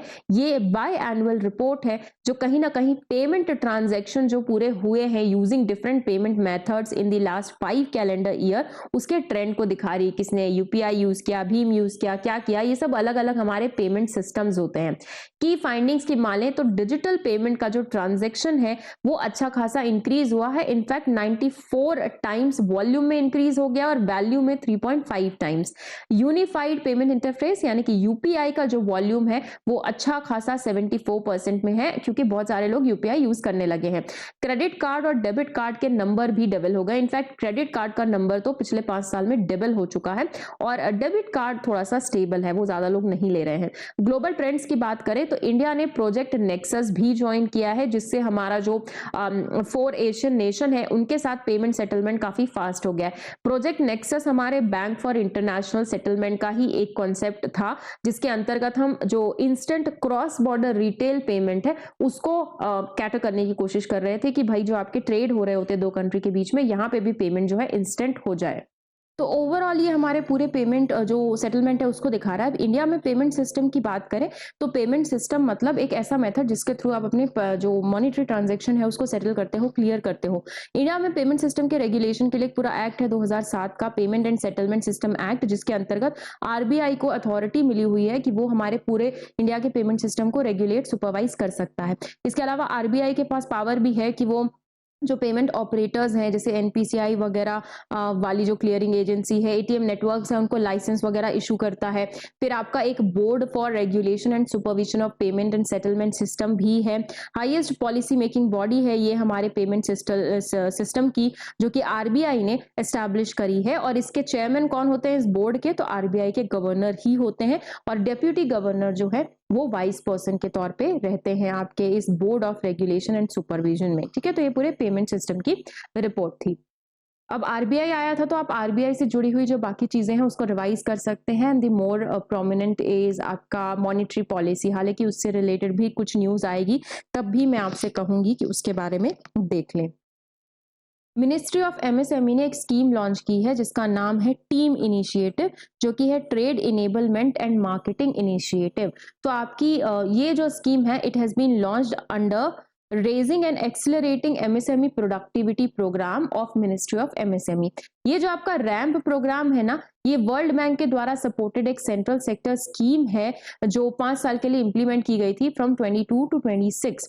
इसका एम क्या था? तो जो हमारे एमएसएमईज हैं इनको मार्केट एक्सेस प्रोवाइड करना, फाइनेंशियल टेक्नोलॉजिकल सपोर्ट प्रोवाइड करना, ताकि अपने आप को अपग्रेड कर सकें और अपने जो एग्जिस्टिंग सिचुएशंस है उससे थोड़ा सा टेक्नोलॉजिकली एडवांस हो सके। अब ये जो टीम इनिशिएटिव है इसके अंतर्गत हम हमारे एमएस को एम्पावर कर रहे हैं कि भाई आप डिजिटल कॉमर्स का भी जो मार्केट है उसको एक्सेस कीजिए थ्रू ओएनडीसी। ओएनडीसी भी आपको मैं आगे बताऊंगी। तो हम इसमें एमएसएमईज को एक e commerce market place provide कर रहे हैं, मार्केट रीच इनकी बढ़ा रहे हैं, और साथ ही कॉस्ट ऑफ डूइंग बिजनेस को रिड्यूस कर रहे हैं। इस इनिशिएटिव से जो हमारे एमएसएमईज हैं वो भी डिजिटल पब्लिक इंफ्रास्ट्रक्चर को लेवरेज कर पाएंगे, यूज कर पाएंगे और अपने प्रोडक्ट्स जो है वो बेच पाएंगे। तो अब देखिए इसके अंतर्गत तकरीबन 5 लाख एमएसएमईज टारगेट बेनिफिशियरी है। It will be implemented bye national small industrial corporation. Eligibility ऐसे एमएसएमईज जिनका उद्यम पोर्टल पे रजिस्ट्रेशन है, जो मैन्युफैक्चरिंग या सर्विसेज कैटेगरी में आते हैं। अच्छा, मीडियम एंटरप्राइज जो है इसके लिए एलिजिबल नहीं है, जो माइक्रो एंटरप्राइज, स्मॉल एंटरप्राइज वो एलिजिबल है। ओएनडीसी क्या है? तो आपके ओएनडीसी यानी open network for digital commerce, ये आपके डिपार्टमेंट ऑफ प्रमोशन का एक इनिशिएटिव है जो पूरे के पूरे डिजिटल कॉमर्स को डिमोक्रेटिसाइज करने के लिए था। देखो नॉर्मली आपके जो ट्रेडिशनल प्लेटफॉर्म है उस केस में क्या होता है, आपके जो ट्रेडिशनल प्लेटफॉर्म्स में बायर और सेलर के बीच में कोई ज़्यादा कांटेक्ट नहीं रहता है, क्योंकि आपका जो इंटरऑपरेबिलिटी है वो आपको ओएनडीसी में ज़्यादा देखने को मिलता है। तो सिंपली ना ये आपका एक तरह का ई कॉमर्स प्लेटफॉर्म है, आप ऐसा कह सकते हैं। तो जैसे ई कॉमर्स में क्या होता है, जनरली आप जैसे कुछ आपको खाने के लिए चीज़ चाहिए तो आप जोमैटो स्विगी कर रहे हैं, आजकल ब्लिंकिट से राशन मंगा ले रहे हैं, कोई और चीज़ चाहिए इलेक्ट्रॉनिक लेट से आप अमेजोन से ले रहे हैं, कपड़े चाहिए लेट से आप मिंत्रा से ले रहे हैं, तो अलग अलग जगह से। ओएनडीसी क्या है, एक ओपन सोर्स सरकार ने बनाया है कि हर कोई इसमें रजिस्टर कर सकता है। ये एक तरह का प्लेटफॉर्म है, it is not an application, it is rather a platform जहां पे आपका जो मर्चेंट है और जो बायर है, मतलब बायर और सेलर है, वो साथ में एक साथ ही ऑपरेट कर सकते हैं। तो ये सरकार की एक पहल थी, एक प्लेटफॉर्म सरकार लेकर के आई थी, ऐसा आप मान के चल सकते हैं। आरबीआई ने लिक्विडिटी कंडीशन को मैनेज करने के लिए मेजर्स अनाउंस किए हैं। मैं आपको बोल रही थी ना कि मॉनेटरी पॉलिसी आगे भी हम पढ़ेंगे। मॉनेटरी पॉलिसी क्या होती है, जब आपकी जो सेंट्रल बैंक है किसी भी कंट्री की, वो जब मार्केट का जो मनी सप्लाई सिचुएशन है उसको क्या करते हैं, ठीक करती है। मॉनेटरी पॉलिसी मतलब ऐसी पॉलिसी जिसमें आपकी जो मनी सप्लाई है मार्केट में वो बैलेंस्ड बनी रहे, एकदम बहुत ज्यादा महंगाई भी ना हो जाए, कोई बहुत ज्यादा मंदी भी नहीं हो जाए, इकोनॉमिक स्टेबिलिटी भी बनी रहे और आपकी हर चीजें जो मनी सप्लाई है मार्केट में मैनेज रहे। तो आपके इस मेजर के अंतर्गत जो आपकी आरबीआई है उसने ओपन मार्केट ऑपरेशंस के थ्रू 60,000 करोड़ का गवर्नमेंट सिक्योरिटी परचेज किया है और इसके अलावा कुछ बाय और सेल स्वैप ऑक्शन भी किया है फॉर 6 मंथ टेन्योर। ये आपके लिए इंपॉर्टेंट नहीं है, आपके लिए टर्मिनोलॉजी इंपॉर्टेंट है। ओपन मार्केट ऑपरेशंस क्या होता है, जब आपकी जो आरबीआई है वो सरकार से या फिर कंट्री में सिक्योरिटी सेल या परचेज करती है। अब अगर आरबीआई ने कोई सिक्योरिटी परचेज की है यानी कि उसने उसके लिए पैसे दिए हैं, अब वो पैसे कहाँ आएंगे, मार्केट में। तो मार्केट में लिक्विडिटी क्या होगी, बढ़ेगी, क्योंकि आरबीआई के द्वारा दिया गया पैसा आएगा। इसी के उल्टे जब आरबीआई सिक्योरिटीज को सेल करती है तो वो मार्केट से पैसे सक करती है, ठीक है। इसके अलावा आपकी एक रेट आती है which is variable repo rate. अब रेपो रेट तो समझते हो, रेपो रेट वो रेट होती है जिसमें आपकी आरबीआई बैंक को उधार देती है, लोन देती है। वेरिएबल रेपो रेट आपकी short term liquidity adjustment tool होता है जो आरबीआई इंप्लॉय करती है बैंकिंग सिस्टम में फंड डालने के लिए, फंड सप्लाई करने के लिए। तो इस मैकेनिज्म में जो बैंक्स हैं वो आपके ऑक्शन प्रोसेस से डिटरमिन वाले इंटरेस्ट रेट में आरबीआई से बोरो करते हैं। ये ऑक्शन जो है इसका अमाउंट कौन डिसाइड करता है, तो आरबीआई ही करती है। जनरली आपकी वेरिएबल रेपो रेट से थोड़ी कम होती है। रेपो रेट मतलब इंटरेस्ट लगाती है आरबीआई। अगर आरबीआई आपको उधार दे रही है किसी बैंक को तो फ्री में नहीं देती है, वो इंटरेस्ट लगाती है। ये आपके लिक्विडिटी एडजस्टमेंट फैसिलिटी के अंतर्गत ही एक टूल है जिसके अंडर जो आपकी आरबीआई है वो ओवरनाइट रेपो या लॉन्गर टर्म रेपो ऑक्शंस को कंडक्ट कराती है डिपेंडिंग ऑन मार्केट सिचुएशन। अब यहाँ पे आपके पास आरबीआई के पूरे क्रेडिट कंट्रोल्स हैं। एक तो क्वालिटेटिव कंट्रोल आता है, दूसरा क्वांटिटेटिव। ये क्वांटिटेटिव आपके पास हर क्वेश्चन में हर बार पूछा जाता है, चाहे यूपीएससी हो चाहे स्टेट पीएससी, कि ओपन मार्केट क्या होता है, बैंक रेट क्या है, कैश रिजर्व रेशियो क्या है, स्टैट्यूटरी लिक्विडिटी क्या है। तो ये सारी टर्मिनोलॉजीज को आपको रिवाइज करना पड़ेगा, ठीक है। इंडियन बैंक्स में लिक्विडिटी का इशू हो क्यों रहा है, मतलब पैसे की इतनी कमी आ क्यों रही है। तो ऐसा है कि कई बार जब गवर्नमेंट के साइड से मार्केट में एक लंबे समय के गैप के बाद पैसा आता है तो पूरी लिक्विडिटी जो है फ्लक्चुएट कर जाती है। इसके अलावा कई बार आरबीआई के कंट्रोल काफी स्ट्रिक्ट हो जाते हैं और जब आरबीआई स्ट्रिक्ट कंट्रोल करती है तो आपका जो पैसा है मार्केट से वो सक हो जाता है। Banks higher rate of interest अगर आरबीआई को पे करेंगे तो आपको थोड़ा ना ज्यादा लेंड करेंगे, तो इस वजह से भी पैसे की कमी, लिक्विडिटी क्रंच आ जाता है। कई बार जब फेस्टिवल वगैरह आता है तो लोग अपने डिमांड डिपॉजिट का काफी सारा हिस्सा बैंक से निकाल लेते हैं और मैंने आपको पढ़ाया था पिछले कुछ टाइम में क्रेडिट डिपॉजिट रेशियो भी बैंक्स की ज्यादा होती जा रही है जो कि अपने आप में एक दिक्कत है। और पिछले कुछ टाइम्स में लोग बैंक में डिपॉजिट करना छोड़ के कहीं और डिपॉजिट कर रहे हैं, चाहे तो स्टॉक्स में चाहे म्यूचुअल फंड्स में लाइकवाइज। तो बैंक के पास सेविंग्स ऑलरेडी कम आ गई है। अब आपके पास एक रिपोर्ट है which is global investment trend monitor report जो रिलीज की है अंकटेड ने, यानी United Nations conference on trade and development. Report highlight करती है कि ओवरऑल जो एफडीआई इन्वेस्टमेंट है वो कहीं ना कहीं 11% बढ़ गया है। हाउएवर 8% थोड़ा सा फेल भी हुआ है बिकॉज जो आपकी यूरोपियन कंडेंस इकोनॉमी है उन्होंने इन्वेस्टमेंट से पहले ही ट्रांसफर पॉइंट्स के तौर पे सर्व कर दिया है, बीच में कहीं और फेल हो गया इनका एफडीआई। जो डेवलपिंग कंट्रीज है उनका एफडीआई डिक्लाइन हुआ है 2%, जो कि एनुअली एक फॉल है जो सही नहीं है। एसडीजी रिलेटेड सेक्टर्स में भी इन्वेस्टमेंट में कमी देखी गई है। However India saw a 13% rise in FDI. तो ये ओवरऑल एक रिपोर्ट है, हर साल आती है। अंकटेड की बात करोगे तो आपका यूनाइटेड नेशंस का ये जो ट्रेड एंड डेवलपमेंट वाला कॉन्फ्रेंस है इसका बेसिकली ऑब्जेक्टिव क्या है, तो ऑब्जेक्टिव है जितना भी आपके मैन्युफैक्चर गुड्स में ट्रेड हो रहा है, प्राइमरी कमोडिटीज का ट्रेड हो रहा है, डेवलपमेंट फाइनेंस है और जो आपकी लीस्ट डेवलप्ड कंट्रीज का इकोनॉमिक कोऑपरेशन है वो बना के रखना। एनुअली ये आपकी annual trade and development report publish करती आई है, ठीक है। मैंने दूसरी न्यूज को भी इसी में साइड बाय साइड लिख दिया है ताकि आपको कोई दिक्कत ना हो और स्लाइड्स भी कम रहे। तो आपकी इंटरनेशनल ईयर ऑफ कोऑपरेटिव्स अभी मनाई गई है। यूनाइटेड नेशन की जो जनरल असेंबली है उसने सन 2025 को इंटरनेशनल ईयर ऑफ कोऑपरेटिव्स के तौर पे डिक्लेयर किया। इससे पहले भी पहली बार 2012 में international year of cooperatives declare किया गया था, इस बार फिर से किया गया है। इसकी थीम थी cooperatives build a better world. Cooperatives कि ये जो इंटरनेशनल ईयर है ये मनाया क्यों जा रहा है, तो कोऑपरेटिव एंटरप्राइजेस का जो इनवैल्यूएबल कंट्रीब्यूशन है towards employment generation, poverty reduction, उसके लिए पब्लिक अवेयरनेस जनरेट करने के लिए। अब आप देखोगे तो पूरा का पूरा जो अमूल है वो क्या है, कोऑपरेटिव है। जब आप व्हाइट रिवॉल्यूशन पढ़ते हो या ऑपरेशन फ्लड पढ़ते हो तो उसमें आपको देखने का मिलता है कि सबसे बड़ा डिस्ट्रीब्यूशन इसमें मिल्क प्रोडक्शन में कोऑपरेटिव्स का ही रहा है, आपका डेयरी सेक्टर। तो कोऑपरेटिव्स हर बार खराब नहीं है, बहुत अच्छे अच्छे भी उन लोग काम करते रहते हैं, खराब तो ऐसे कभी है नहीं। Generally they are one of the growth drivers of the society. Then आपके पास आते एडहॉक जजेस। तो सुप्रीम कोर्ट ने प्रपोज किया है कि टेम्पररीली, क्योंकि क्रिमिनल केसेस हाई कोर्ट्स में हाई हो गए हैं, तो जो रिटायर्ड जजेस हैं उनको टेम्पररी पीरियड के लिए अपॉइंट किया जा सकता है। कॉन्स्टिट्यूशन का जो आर्टिकल 224A है वो कहता है कि जो हाई कोर्ट के चीफ जस्टिस हैं, अगर उनको ऐसा लगता है कि भाई फिलहाल जरूरत है, क्रिमिनल केसेस थोड़े बढ़ गए हैं या कुछ केसेस पेंडिंग है, तो वो प्रेसिडेंट की कंसेंट से जो आपके जज ऑफ हाई कोर्ट हैं उनको अपॉइंट कर सकते हैं for acting as an ad hoc जज। अब ये जो एडहॉक जज होते हैं ये बहुत ही शॉर्ट टाइम के लिए ही आए रहते हैं, इनको हमेशा के लिए नहीं अपॉइंट किया जाता। रिटायर हो गए बट अभी हमें उनकी सर्विसेज की रिक्वायरमेंट है तो हम उनको अपॉइंट कर लेते हैं। इनके अपॉइंटमेंट का प्रोसीजर 1998 के मेमोरेंडम ऑफ प्रोसीजर में आउटलाइंड है। आर्टिकल 127 जो है वो सुप्रीम कोर्ट में एडहॉक जजेस की अपॉइंटमेंट से डील करता है। अगर सुप्रीम कोर्ट के जजेस का कोरम मेट नहीं होता है, जितने मिनिमम रिक्वायर्ड है वो नहीं है जजेस, तो उसमें एडहॉक जजेस की नियुक्ति की जाती है सुप्रीम कोर्ट में। ठीक है, फिर आपके पास आता है inland waterways authority of India.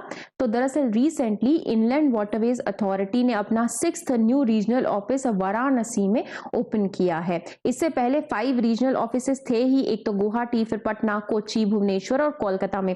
हमारे जितने भी इनलैंड वाटरवेज बन रहे हैं ना, 101 जो है सैंक्शनड है, वो सबका डेवलपमेंट रेगुलेशन कौन कर रहा है? यही कर रहा है। और यही पॉसिबिलिटी भी चेक करता है कि भाई किन रिवर्स को कनेक्ट करके हम वाटरवेज बना सकते हैं। तो ये जो अथॉरिटी है ये मिनिस्ट्री ऑफ पोर्ट शिपिंग के अंतर्गत आती है। ओरिजिनल ये एक स्टेट्यूटरी बॉडी है, establish under inland waterway authority act 1985। तो हमारे यहाँ पे शिपिंग और नेविगेशन के लिए जो इनलैंड वाटरवेज का क्रिएशन है, डेवलपमेंट है, रेगुलेशन है, वो इसी के जिम्मेदारी आता है। और यूजुअली आपके इनलैंड वाटरवेज के इंफ्रास्ट्रक्चर को बनाने, मेंटेन करने में, प्रोजेक्ट्स को अंडरटेक करने में ये मिनिस्ट्री इन्वॉल्व रहती है। ठीक है, फिर आपके पास अगली न्यूज जो निकल करके आती है वो है ऑपरेशन संकल्प। तो दरअसल हमारे इस ऑपरेशन को ना एक वायु सेना मेडल अवार्ड मिला है। ये ऑपरेशन किया क्यों गया था? तो आपको पता है कि इजराइल और हमास के बीच में काफी सारी अभी दिक्कतें चल रही थी, कॉन्फ्लिक्ट चल रहा था। तो उस दौरान जो हमारी मेरीटाइम कम्युनिटी है उनको थ्रेट से बचाने के लिए हमारे इंडियन नेवी ने ऑपरेशन संकल्प किया था। इसमें 3 एरियाज में इन लोगों ने ऑपरेट किया था, गल्फ ऑफ एडन और उसका जो एडजॉइनिंग एरिया है, Arabian sea and of the coast of Somalia, east coast of Somalia. इस ऑपरेशन के दौरान बहुत सारे जो इवेंट्स हो रहे थे ना, लोगों की जान बचाना, नारकोटिक्स को सीज करना और जो आपके मर्चेंट वेसल्स जो हाईजैक हो जा रहे थे उनको रेस्क्यू करना, ये सारा काम हमारी इंडियन नेवी ने किया था। Then there is an Indian National Center for Ocean Information Services। Recently ये जो सर्विस जो हैदराबाद में लोकेटेड है ये एक पर्टिकुलर अवार्ड के लिए सेलेक्ट हुई है। अवार्ड का नाम है सुभाष चंद्र बोस आपदा प्रबंधन पुरस्कार। आपदा प्रबंधन मतलब डिजास्टर मैनेजमेंट के लिए ये सेलेक्ट हुई है। डिजास्टर मैनेजमेंट में अच्छा काम करने के लिए इनको ये अवार्ड मिला है। अब ये जो आपका ओशियानिक इंफॉर्मेशन सर्विसेज का सेंटर है 1999 में मिनिस्ट्री ऑफ अर्थ साइंसेज के अंतर्गत बना था और ये यूनेस्को की इंटर गवर्नमेंटल ओशियानोग्राफिक कमीशन का एक परमानेंट मेंबर भी है। इसके की फंक्शंस की बात करूं तो ये आपको समय समय पे वो जो ओशन रिलेटेड वार्निंग्स देता है ना कि साइक्लोन आ रहा है, सुनामी आ रहा है, स्टॉर्म सर्ज हो रहा है, वो यही सेंटर देता है। इसी सेंटर के पास सारे वाइटल्स, सारे स्टैटिस्टिक्स रहते हैं जो हम तक पहुंचते हैं। फिर एक स्कीम है दिशा स्कीम, न्यू नहीं है, पुरानी है, designing innovative solution for holistic access to justice. अब ये आपके ministry of law and justice की स्कीम है। Ministry of law and justice काफी कम स्कीम निकालता है। तो आपका 75th एनिवर्सरी को कमेमोरेट करने के लिए हमारा संविधान हमारा स्वाभिमान कैंपेन चलाया गया था under this Disha scheme and इसीलिए ये आपके न्यूज में आ गया है। 2021 में 5 साल के लिए डिपार्टमेंट ऑफ जस्टिस ने, ministry of law and justice ने इस स्कीम को लॉन्च किया था। क्यों? ताकि हम हमारे प्रियम्बल में जो लिखा है ना जस्टिस फॉर ऑल, सभी के लिए जस्टिस सिक्योर कर सके एज पर अवर प्रियम्बल आर्टिकल 39A 14 21 मैंने आपको पढ़ाया भी हुआ है। नलसा एक इनिशिएटिव है। इसके अलावा आपकी फ्री लीगल एड दी जाती है। ये प्रो बोनो लीगल सर्विसेज है, मतलब इसके लिए न्याय बंधु है जो बिना किसी पैसे के आपको लीगल सहायता देते हैं। उस सब आउटरीच को मतलब और ज्यादा वाइडन करने के लिए ताकि हम आखिरी माइल पर्सन तक भी जस्टिस पहुंचा सके। तो दिशा याद रखिएगा जस्टिस से रिलेटेड है। पीएम श्री यानी कि PM schools for rising India की अगर मैं बात करूं तो मिनिस्ट्री ऑफ एजुकेशन के हिसाब से 5 स्टेट्स में जो ये पीएम श्री स्कूल है वहां पे 76% स्टूडेंट एनरोलमेंट राइज हुआ है। कौन से स्टेट्स हैं? मणिपुर, मध्य प्रदेश, मेघालय, राजस्थान एंड त्रिपुरा, ये सारे आपके स्टेट्स हैं। पीएम श्री की बात करें तो मिनिस्ट्री ऑफ एजुकेशन की स्कीम है, 2022 में लॉन्च हुई थी। तो इसमें हम काफी सारे जो एग्जिस्टिंग स्कूल्स थे उनके इंफ्रास्ट्रक्चर को अपग्रेड कर रहे हैं। इसके लिए जो आपके सेंट्रल गवर्नमेंट के, स्टेट गवर्नमेंट के, यूनियन टेरिटरी, लोकल बॉडी के जो स्कूल चलाए जाते हैं ना, सरकारी स्कूल, उसमें से 14,500 स्कूल्स को और ज्यादा डेवलप किया जाएगा वर्ल्ड क्लास इंफ्रास्ट्रक्चर के साथ। 60-40 फंडिंग रेशियो है, नॉर्थ ईस्ट के लिए 90-10 और यूनियन टेरिटरी के लिए 100%। कोडेकनाल सोलर ऑब्जर्वेटरी, कोडेकनाल जो आपका है उसमें आपकी जो सोलर ऑब्जर्वेटरी है उसका 125th एनिवर्सरी था, जिसको अभी इंटरनेशनल सोलर कॉन्फ्रेंस ने सेलिब्रेट किया है। अब आपकी ये जो सोलर ऑब्जर्वेटरी है ना, ये 1899 में स्टैब्लिश हुई थी, बहुत पुरानी है। Currently owned and operated by Indian Institute of Astrophysics. Kodaikanal आप जानते हैं तमिलनाडु की पालनी हिल्स में ये एक जगह है और ये इक्वेटर के काफी करीब है। बिकॉज ये इक्वेटर के काफी करीब है और हिल्स पे है तो एक हाई ऑल्टीट्यूड में लोकेटेड है जहां पे किसी भी तरह का डस्ट नहीं है। तो ऐसे में आपको जो ऑब्जर्वेशन करना है वो इजी पड़ जाता है, इसलिए इस जगह पे इसको बनाया गया। इसका ऑब्जेक्टिव क्या है? तो सन किस तरह से अर्थ के एटमॉस्फेयर को हीटअप करता है, मॉनसून पैटर्न कैसे उससे अफेक्ट होता है, ये सारी चीजों के लिए डेटा हासिल करने के लिए हमारी ये ऑब्जर्वेटरी लगाई गई है। ये देखो, ये बिल्कुल घर की तरह दिखती है। When I was searching the photograph for it for you to see, तो ये फोटोग्राफ मुझे देखकर लगा कोई घर बना है, बट ये घर नहीं है, कोडेकनाल सोलर ऑब्जर्वेटरी है। वेगई रिवर आपकी न्यूज में थी क्योंकि जो आपकी मद्रास हाई कोर्ट की मदुरई बेंच है उसने बोला है कि भाई वेगई रिवर को रेजुविनेट करने के लिए जो लोकल बॉडीज है उनको बोला गया है कि प्लान क्रिएट करो, खराब हो रही है हमारी वेगई रिवर। तो आपके वेस्टर्न घाट से निकलने वाली, ईस्टर्न स्लोप पे फ्लो होने वाली आपकी एक रिवर है वेगई रिवर, जो आपके वरुशनाद एरिया की ऑफशूट है। आपका जो ये वेगई रिवर है ना, एक्चुअली में ये बाकी दूसरी रिवर से सराउंडेड है। यहाँ पे पूरा कावेरी रिवर का बेसिन है, इसके अलावा आपका पंबार कोटियार बेसिन भी है, गुंडूर बेसिन इसके साउथ पे पड़ता है, पेरियार बेसिन इसके वेस्ट पे पड़ता है, बे ऑफ बंगाल इसके ईस्ट में, उसके बीच में आपका जो वेगई रिवर है उसका आर्क्वेट शेप्ड जो है बेसिन बनता है। इसकी मेजर ट्रिब्यूटरी की बात करें तो आपके पास वरातार आती है, नगलार आती है, वराह नदी आती है, मजालार आती है, एक्सेट्रा। देन आपकी ये जो पूरी वेगई रिवर है ये तमिलनाडु के कुछ डिस्ट्रिक्ट से होकर बहती है, जैसे कि थेनी, डिंडिगुल, मदुरई, शिवगंगा, रामनाथपुरम। डिंडिगुल अपने तालों के लिए फेमस है, जीआई टैग भी मिला हुआ है, मैं कई बार इसके एग्जाम्पल देती हूँ, और अपने आप को ये पाक बे में जाके एम्प्टी करती है। आई होप यहाँ पे आपको ये दिख रही होगी, ये रही आपकी वेगई रिवर। ये आपका पूरा रिवर सिस्टम यहाँ का दिख रहा है, साउथ इंडिया वाली रिवर है, यहाँ पर ये जो वेगई है ये फ्लो कर रही है, ठीक है। अब एक डिजीज है स्टारगार्ड डिजीज। अब स्विट्जरलैंड के कुछ रिसर्चर्स ने ना जीन एडिटिंग टेक्निक से ऐसा बोला है कि हम स्टारगार्ड डिजीज को क्योर कर सकते हैं। अभी तक हमारे पास इसका कोई ट्रीटमेंट अवेलेबल नहीं था। इसको आप जुवेनाइल मैक्युलर डिस्ट्रोफी भी बोलते हो। एक्चुअली में ये एक इनहेरिटेड आई डिसऑर्डर है जो मतलब चिल्ड्रंस में या फिर यंग एडल्ट में ब्लाइंडनेस कॉज कर देता है, विजन लॉस कॉज कर देता है। अब क्योंकि ये इनहेरिटेड है तो यानी जीन्स का कोई मसला है, अब बाहर से तो कुछ हो नहीं रहा है। तो इसमें क्या होता है, आपके कुछ जीन्स हैं जिसमें चेंज हो जाता है, जैसे ABC A4 आपके जो जीन्स हैं वो चेंज हो जाते हैं, और आपके ये जीन्स जो हैं आपके बॉडी के विटामिन A के यूसेज को इन्फ्लुएंस करते हैं, और विटामिन A आंखों के लिए बहुत अच्छा है, वही इन्फ्लुएंस हो गया तो फिर दिक्कत हो जाएगी। तो आपका ये कब होता है, जब हमारे मैक्यूला में जो आपके रेटिना का पास वाला एरिया है जहां से आपका सेंट्रल विजन कवर होता है, दिखता है, वहां पर एक फैटी मटेरियल जमा हो जाता है। जब वो जमा होने लगता है तो धीरे धीरे आपको विजन लॉस देखने को मिलता है। यूजुअली ये दोनों आंखों में होता है। फिलहाल कोई ट्रीटमेंट अवेलेबल नहीं है। अब यहाँ पे एक टर्म आया जीन एडिटिंग। जीन एडिटिंग का क्या मतलब हुआ भाई, आपके पास ये पूरे डीएनए के स्ट्रैंड होते हैं ना, इसी डीएनए में आपके जीन्स रहते हैं। अब इस जीन एडिटिंग में हम क्या करते हैं, जैसे मान लो ये एक डीएनए का स्ट्रैंड है, यहाँ का जीन खराब है, तो इस जीन को हम हटाने की, क्योर करने की कोशिश करते हैं। देयर आर डिफरेंट वेज जिसकी वजह से आप ये सारी चीजें जो है करते हो। तो हमारे पास जीन एडिटिंग की कुछ टेक्निक्स है, जैसे क्रिस्पर Cas9 जो मैं आपको कई बार पढ़ा चुकी हूँ, जिसमें क्रिस्पर जो है इसमें आपका जो डीएनए है वो उस पार्ट को ये टारगेट करता है जहां का डीएनए खराब है ना। और आपका जो कैस है वो एक तरह से कैंची का काम करता है जो आपके डीएनए को कट करता है। आपके जो 2 लोग हैं जिन्होंने इसकी डिस्कवरी की थी उनको नोबेल प्राइज भी मिला था केमिस्ट्री पे, वो आप यहाँ से देख सकते हो।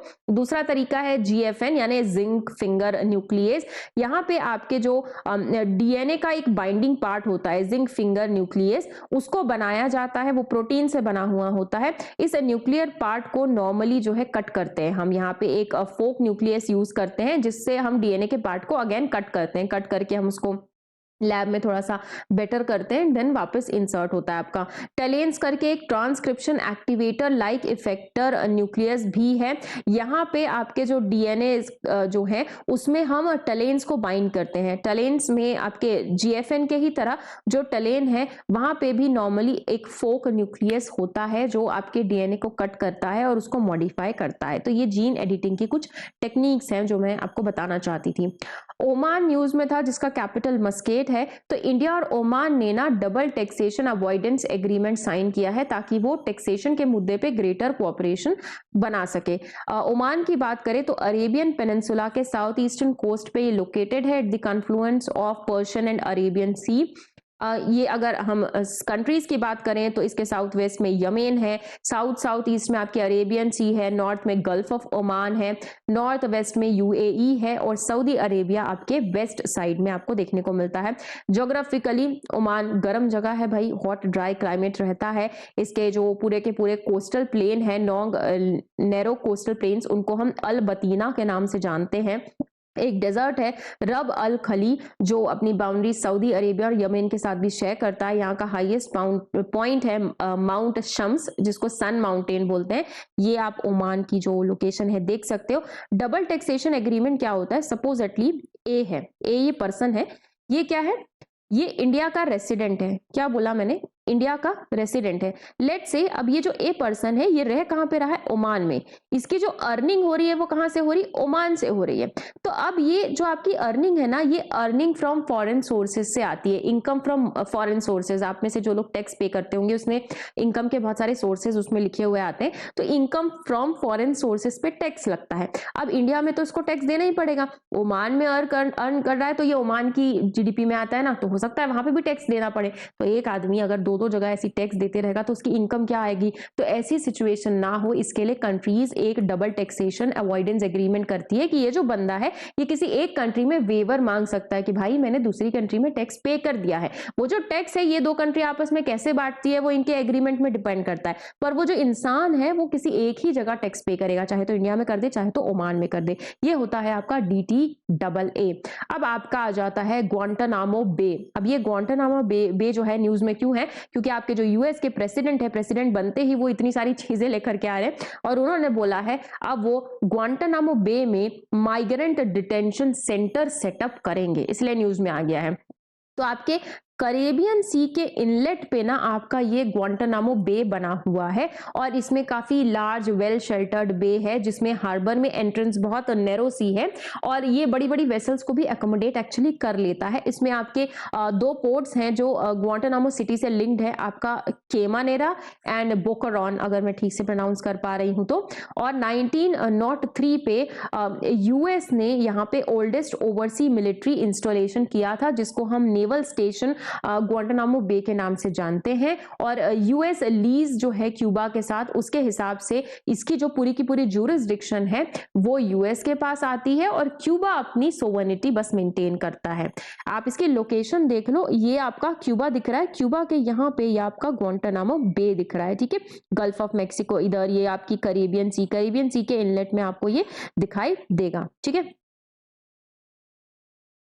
Next, Padma awards. Republic day के दिन ऑब्वियसली अवार्ड्स आपके दिए जाते हैं हर साल, इस बार भी दिए गए। 1954 से पद्मा अवार्ड दिए जा रहे हैं जो आपके हाईएस्ट सिविलियन अवार्ड्स होते हैं। हर साल दिए गए ऐसा नहीं है, इस पे क्वेश्चन आपके प्रीलिम्स पे आया था, बीच में कभी कभी ऐसा 2-3 बार हुआ है जब पद्म अवार्ड्स नहीं दिए गए हैं। यूजुअली आपके पद्म अवार्ड्स रिपब्लिक डे के दिन दिए जाते हैं, conferred by president in his Rashtrapati Bhavan. और 3 कैटेगरी होती हैं पद्मा अवार्ड्स की। एक तो पद्म विभूषण होता है जो एक्सेप्शनल डिस्टिंग डिस्टिंग्विश सर्विसेज के लिए होता है। पद्म भूषण है जो कि distinguish service of high order है। Padma Shri distinguish service in any field. तो पद्म विभूषण सबसे ऊपर होता है, पद्मश्री पहले मिलेगा, फिर भूषण, फिर पद्म विभूषण, अगर किसी एक ही इंसान को मिल रहा है तो। अच्छा, ये जो अवार्ड्स हैं अलग अलग डिसिप्लिन के लिए दिए जाते हैं। कोई आर्ट्स फील्ड्स के लिए हो सकता है, कोई सोशल वर्क के लिए हो सकता है, कोई लिटरेचर के लिए हो सकता है, स्पोर्ट्स एक्सेट्रा। ये देख लो इतना सुंदर सुंदर दिखता है। ये विभूषण में मिलता है ये मेडल, ये आपके भूषण में और ये आपके श्री में मिलता है। कॉपर ब्रॉन्ज टाइप के कलर का है। इटुकोपक्का डॉल्स, दरअसल यही रिपब्लिक डे के दौरान जब प्रेसिडेंट को रिसीव किया गया ना, तो ये इटुकोपक्का डॉल्स को शोकाज किया गया था। आपके आंध्र प्रदेश की 400 साल पुरानी एक ओल्ड क्राफ्ट है जिसको हम बोलते हैं इटुकोपक्का, जो जिसको जीआई टैग मिला हुआ है। और आपका ना एक ट्री होता है जिसको अनकुडू ट्री बोलते हैं। इस ट्री के वुड से ये डॉल्स छोटी छोटी सी बनाई जाती हैं। बहुत स्मूथ इनका टेक्सचर होता है, बहुत ही लाइट वेट होती हैं ये, और इसमें कोई भी मेटल, कोई भी टॉक्सिक एलिमेंट नहीं है, प्योरली नेचुरल एलिमेंट से बनती है। इनमें ट्री के जो लीव्स हैं, रूट्स है, बाक है, सीड्स है, ये सब यूज किया जाता है। और इसका जो प्रोसेस है इसको बनाने का, उस प्रोसेस को बोलते हैं थारिनी। ठीक है, टर्न्ड वुड लेकर क्राफ्ट या थारिनी। आप देखो मैंने आपके लिए फोटो भी लगाई, इतनी सुंदर सी ये ऐसी पूरी सी इटुकोपक्का डॉल्स बनी हुई है। आपके डिजिटल पेमेंट इंडेक्स है, आरबीआई ने रिलीज किया है आपका डिजिटल पेमेंट इंडेक्स। इसका ऑब्जेक्टिव क्या है, तो पेमेंट ट्रांजैक्शंस किस हद तक डिजिटल हुए हैं, ऑनलाइन ट्रांजैक्शन का एडॉप्शन कितना हुआ है, कितनी फ्रीक्वेंसी है, ये सब इस पर्टिकुलर इंडेक्स में देखा जाता है। ये साल में 2 बार रिलीज होती है, आपके मार्च के टाइम और सितंबर के टाइम। बेस इसमें मार्च 2018 का लिया जाता है। और इसमें हम इंडेक्स में हमारे पास 5 पैरामीटर्स है जिनको अलग अलग वेटेज दिया गया है। सबसे ज्यादा वेटेज पेमेंट परफॉर्मेंस को दिया गया है 45%, उसके बाद 25% पेमेंट इनेबलर के पास है, 15% payment infrastructure supply side factor, 10% आपके payment infrastructure demand side factor, 5% consumer centricity को।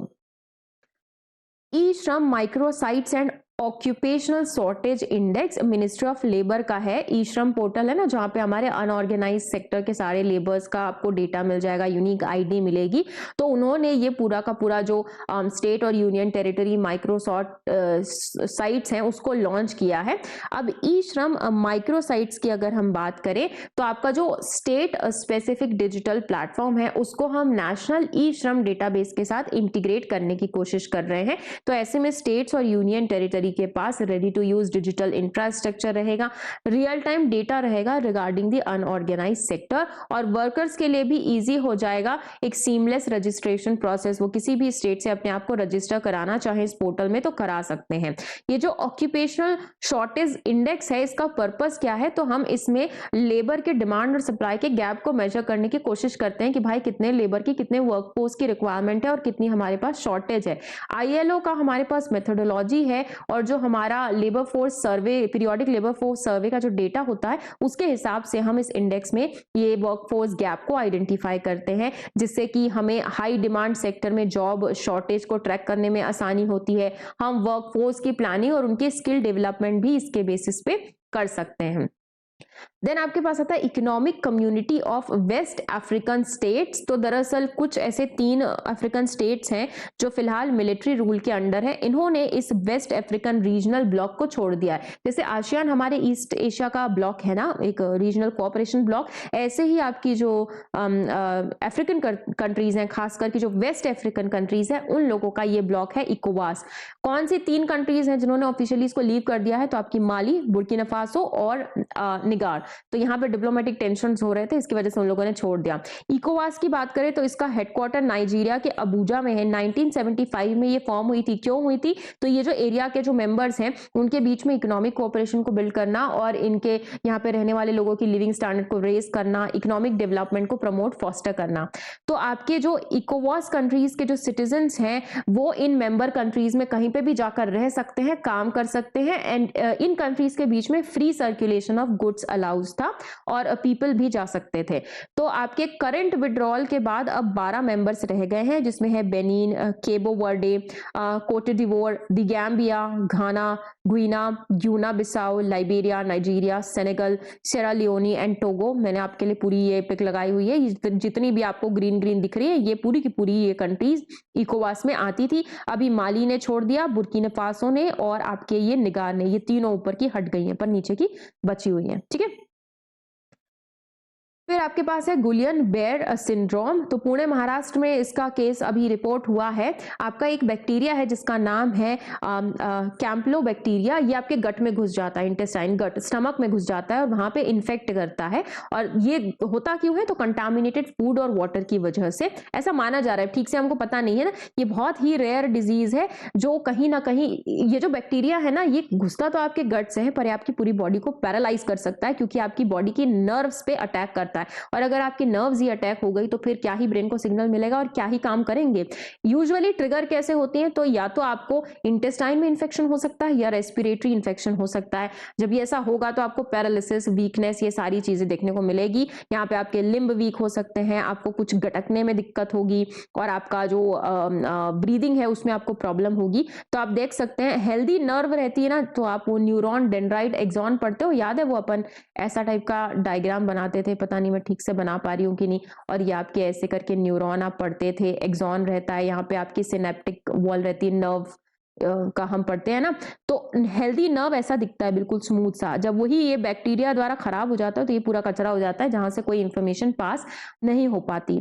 There is F11 bacteria. अब ये क्या है? रिसेंट स्टडी ने आपके F11 बैक्टीरिया को डिस्कवर किया है और ये जो बैक्टीरिया है ये हमारे पर एंड पॉलीफ्लोरोअल्कलाइन सब्सटेंस को डिग्रेड कर सकता है।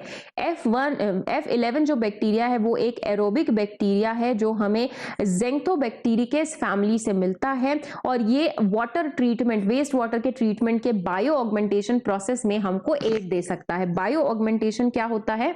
तो जब आप पॉल्यूटेड एनवायरनमेंट को थोड़ा सा ठीक करने के लिए, आपके जो डिकम्पोज करने के लिए, जो उसमें गंदगी है, पॉल्यूटेंट्स, उसको डिकम्पोज करने के लिए जब आप माइक्रो ऑर्गेनिज्म का यूज करते हो या उस पॉल्यूटेड एनवायरनमेंट में उस माइक्रो ऑर्गेनिज्म को ऐड करते हो ताकि वो वहां के जो पूरे कचड़े हैं उनको खा जाए, तो उसको हम बायो ऑगमेंटेशन बोलते हैं। अब ये जो आपके पर एंड पॉलीफ्लोरोअल्कली सब्सटेंस है, ये एक तरह से टॉक्सिक केमिकल्स हैं जो ग्रीस, ऑयल, वाटर, हीट सबको रेजिस्ट करते हैं। इनको फॉरएवर केमिकल बोला जाता है। फॉरएवर केमिकल यानी ये पता नहीं जिंदगी भर तक फॉरएवर आपके साथ रहेंगे। इंसान तो फॉरएवर नहीं रह पा रहे हैं बट ये जरूर रहेंगे। So they are called as forever chemical क्योंकि इनका नेचर ऑलमोस्ट इनडिस्ट्रक्टिबल है। अब ये आपको मिलते कहाँ हैं? तो हमारे जितने भी घर में नॉन स्टिक कुकवेयर है उसमें आपको यही सब्सटेंस मिलेगा। जितनी भी फूड पैकेजिंग होती है जो ग्रीस रेजिस्टेंस है उसमें भी यही सब्सटेंस है। जो आपके फायर फाइटिंग के क्लोथ बने होते हैं या वाटर प्रूफ जो क्लोथ्स बने होते हैं उसमें भी आपको क्या मिलता है? ये पर एंड पॉलीफ्लोरोअल्कली सब्सटेंस मिलता है। डीप सीक एआई भाई चाइना का है। ये चैट जीपीटी की ही तरह एक चाइना का एआई मॉडल है जो काफी न्यूज में अभी रहा भी है। तो आपके जो डीप सीक एआई मॉडल है ये open source AI language model है जो reasoning, mathematical, competition, coding in सब में काफी अच्छे कारगर है और चीपर भी है यूज करने में। डीप सीक R1 जो है वो 20-50 टाइम्स चीपर है दूसरे जो ओपन एआई मॉडल है उनके कंपैरिजन में। लेकिन इसकी वजह से आपको जीवॉन पैराडॉक्स देखने को मिल रहा है। एक तरफ टेक्नोलॉजिकल प्रोग्रेस रिसोर्सेस को चीपर या ज्यादा एफिशिएंट बना रही हैं और इसी की वजह से कई बार इनकी रिसोर्सेस के लिए जो डिमांड है वो भी इंक्रीज करती चली जा रही है। तो एक तरफ चीपर भी हो रही है पर इनको बनाने के लिए जो रिसोर्सेस चाहिए उसकी डिमांड बढ़ रही है। एस्टेरॉइड बेनू, तो दरअसल नासा का एक पर्टिकुलर क्या बोलना चाहिए, एक्सपेरिमेंट था एस्टेरॉइड बेन्यू के लिए ओरिएक्स नाम से। वहां से सैंपल्स हम कलेक्ट करके लाए हैं। तो जो आपका एस्टेरॉइड बेन्यू है उसके सैंपल से हमें जिंदगी के बिल्डिंग ब्लॉक्स का पता चलता है, ऐसा साइंटिस्ट का मानना है। अब आपके मार्स के बाद आपको एस्टेरॉइड का पूरा बेल्ट मिलता है। जब आप सोलर सिस्टम पढ़ते हो तो उसमें मार्स जुपिटर के बीच में शायद से आपको एस्टेरॉइड बेल्ट पता चलता है, क्यूपर बेल्ट वाला एरिया। उस एस्टेरॉइड बेल्ट में एक एस्टेरॉइड है आपका बेनू। बेनू एक बहुत ही स्मॉल नियर अर्थ एस्टेरॉइड है जो हर 6 साल में अर्थ के काफी करीब से गुजरता है। नासा का ये ओसिरिक्स स्पेसक्राफ्ट है, इसको हमने बेनू में भेजा था वहां से सैंपल्स कलेक्ट करने के लिए, और ये 2023 में अपने रोबोटिक आर्म के थ्रू पूरे सैंपल्स कलेक्ट करके ले आया है। और जब ये ले आया है तो हम इसका एनालिसिस कर रहे हैं। उससे हमें क्या पता चला, तो हमें काफी सारे लाइफ बिल्डिंग कंपाउंड्स मिले हैं, जैसे अमीनो एसिड, न्यूक्लियो बेसिस, इनके अलावा मिनरल्स भी मिले हैं जो ये सजेस्ट करते हैं कि शायद कभी बेनू में भी पानी हुआ करता था। एंड लाइकली ऐसा माना जा रहा है कि 700 मिलियन से लेकर के 2 बिलियन ईयर्स अगो कभी एक बड़ा सा कार्बन रिच एस्टेरॉइड था जो ब्रोक हो गया, जिसकी वजह से ये बेनू अलग होकर के बना है। ठीक है, याद रह जाए तो ठीक है, ना रहे तो कोई बात नहीं। नामदापा टाइगर रिजर्व, तो नामदापा टाइगर रिजर्व में ऑलमोस्ट 10 साल के बाद एलिफेंट स्पॉट किया गया। जनरली यहाँ पे एलिफेंट नहीं आ रहे थे पिछले कुछ सालों से। तो अरुणाचल प्रदेश के आपके ईस्टर्न मोस्ट टाइगर रिजर्व है जो कि चांगलांग डिस्ट्रिक्ट में लोकेटेड है नामदापा, और यहाँ से एक रिवर फ्लो करती है नामदापा रिवर, उसी के नाम पे इस नेशनल पार्क का नाम है। वेजिटेशन देखोगे तो obviously Arunachal north east area है, एवरग्रीन फॉरेस्ट तो मिलेगा ही, मॉइस्ट डेसिडुअस है, टेम्परेट फॉरेस्ट भी है क्योंकि ऊपर का एरिया है, अल्पाइन भी आपको देखने को मिल जाएगा। और ये इकलौता ऐसा रिजर्व है इंडिया का जहां पे सारी की सारी 4 बिग कैट्स पाई जाती हैं। कौन सी है? Tiger, leopard, clouded leopard and snow leopard. Cat से मुझे याद आया एक हमारा क्या कहते हैं मिशन भी है, बिग कैट अलायंस। हाँ, बिग कैट अलायंस इंडिया का एक अलायंस है जिसके अंतर्गत हम 9 कैट्स जो हैं उनको कंजर्व करने की बात कर रहे हैं, उनके लैंडस्केप को कंजर्व करने की बात है, तो ये आपको याद आना चाहिए। फ्लोरा में हमें पीनस, मर्क्यूस, अबीज, दिलावी, ये सारा यहाँ पे देखने को मिलता है। आप इसकी लोकेशन देख सकते हो, यहाँ पे आपको दिखेगा ईस्टर्न मोस्ट ना, ये नामदापा है। और भी है, कामेलंग टाइगर रिजर्व है आपका, एक्सेट्रा और भी मिलते हैं। यहाँ पे आपको नामदापा दिख रहा है। तीस्ता रिवर की बात करें, सिक्किम से फ्लो करती है, तो आपकी यूनियन मिनिस्ट्री ऑफ एनवायरनमेंट ने तीस्ता 3 डैम को वापस से रीबिल्ड करने का जो प्रपोजल है वो एक्सेप्ट कर लिया है। तीस्ता रिवर आपके नॉर्थ सिक्किम के सोलमहो लेक से बिगिन करती है और ये इंडिया और बांग्लादेश के थ्रू फ्लो होती है। तीस्ता आपके यूपीएससी के सवाल में पूछा जा चुका है। ब्रह्मपुत्रा की एक ये मेजर राइट बैंक ट्रिब्यूटरी है और तीस्ता की ट्रिब्यूटरी है रिवर रंगीत। ठीक है, इनिशियली ये फ्लो करती है आपके शिवालिक हिल से, फिर उसके बाद साउथ ईस्ट होते होते वेस्ट बंगाल में जाती है। ओरिजिनली ये आपकी पद्मा रिवर पे डायरेक्टली फ्लो करती थी गंगा में, लेकिन 1787 के आसपास इसका कोर्स चेंज हुआ और अब ये बांग्लादेश के पास जमुना रिवर को मीट करती है। तो यहाँ पे आप देख सकते हो, ये आपको तीस्ता दिख जाएगी, ये पूरी ऐसी जाती हुई। ठीक है, दाफर क्राइसिस, तो दरअसल दाफर ना एक रीजन है आपका साउथ सुडान में। तो रिसेंटली आपका इंटरनेशनल क्रिमिनल कोर्ट का जो प्रोसिक्यूटर है उसने बोला है कि सुडान के इस दाफर रीजन पे जो एट्रोसिटीज है बढ़ती चली जा रही है, तो इसको कुछ करने के लिए यूनाइटेड नेशन सिक्योरिटी काउंसिल को कोई तो भी स्टेप लेना चाहिए। अब आपके सुडान का जो वेस्टर्न सुडान का एरिया है उसका नाम है दारफुर, और ये दारफुर रीजन में आपके 80 ट्राइब्स और एथनिक ग्रुप्स रहते हैं जहां पे आए दिन आपको ट्राइबल एथनिक कॉन्फ्लिक्ट देखने को मिलता है। 2003 में तो एक्चुअली यहाँ पे रिबेल भी देखने को मिला था जब आपकी सुडान लिबरेशन आर्मी ने सुडान की गवर्नमेंट के अगेंस्ट ही पूरे आर्म लेकर के वो खड़े हो गए थे, जिसकी वजह से काफी ह्यू एंड क्राई हुआ था। आप देख सकते हो कि ये आपका सुडान है, इसका दाफर रीजन यहाँ पे आपको वेस्टर्न एरिया दिख रहा है। फिर ऐसे ही एक और रीजन न्यूज में रहा है जो कि कुर्दिस्तान रीजन है, जहां पे रिसेंटली इंडिया ने ह्यूमैनिटेरियन असिस्टेंस भेजी। आपके इराक में एक काफी बड़ा एथनिक ग्रुप है, कुर्द बोलते हैं उनको, उनका ये रीजन है। तो एक्चुअली में ये आपका माउंटेनियस रीजन है जो आपके टर्की, इराक, ईरान और थोड़ा सा सीरिया और जो आपका अर्मेनिया का पार्ट है वो कवर करता है। यहाँ पे एक एथनिक ग्रुप रहता है कुर्द्स, इनके नाम पे कुर्दिस्तान रीजन है।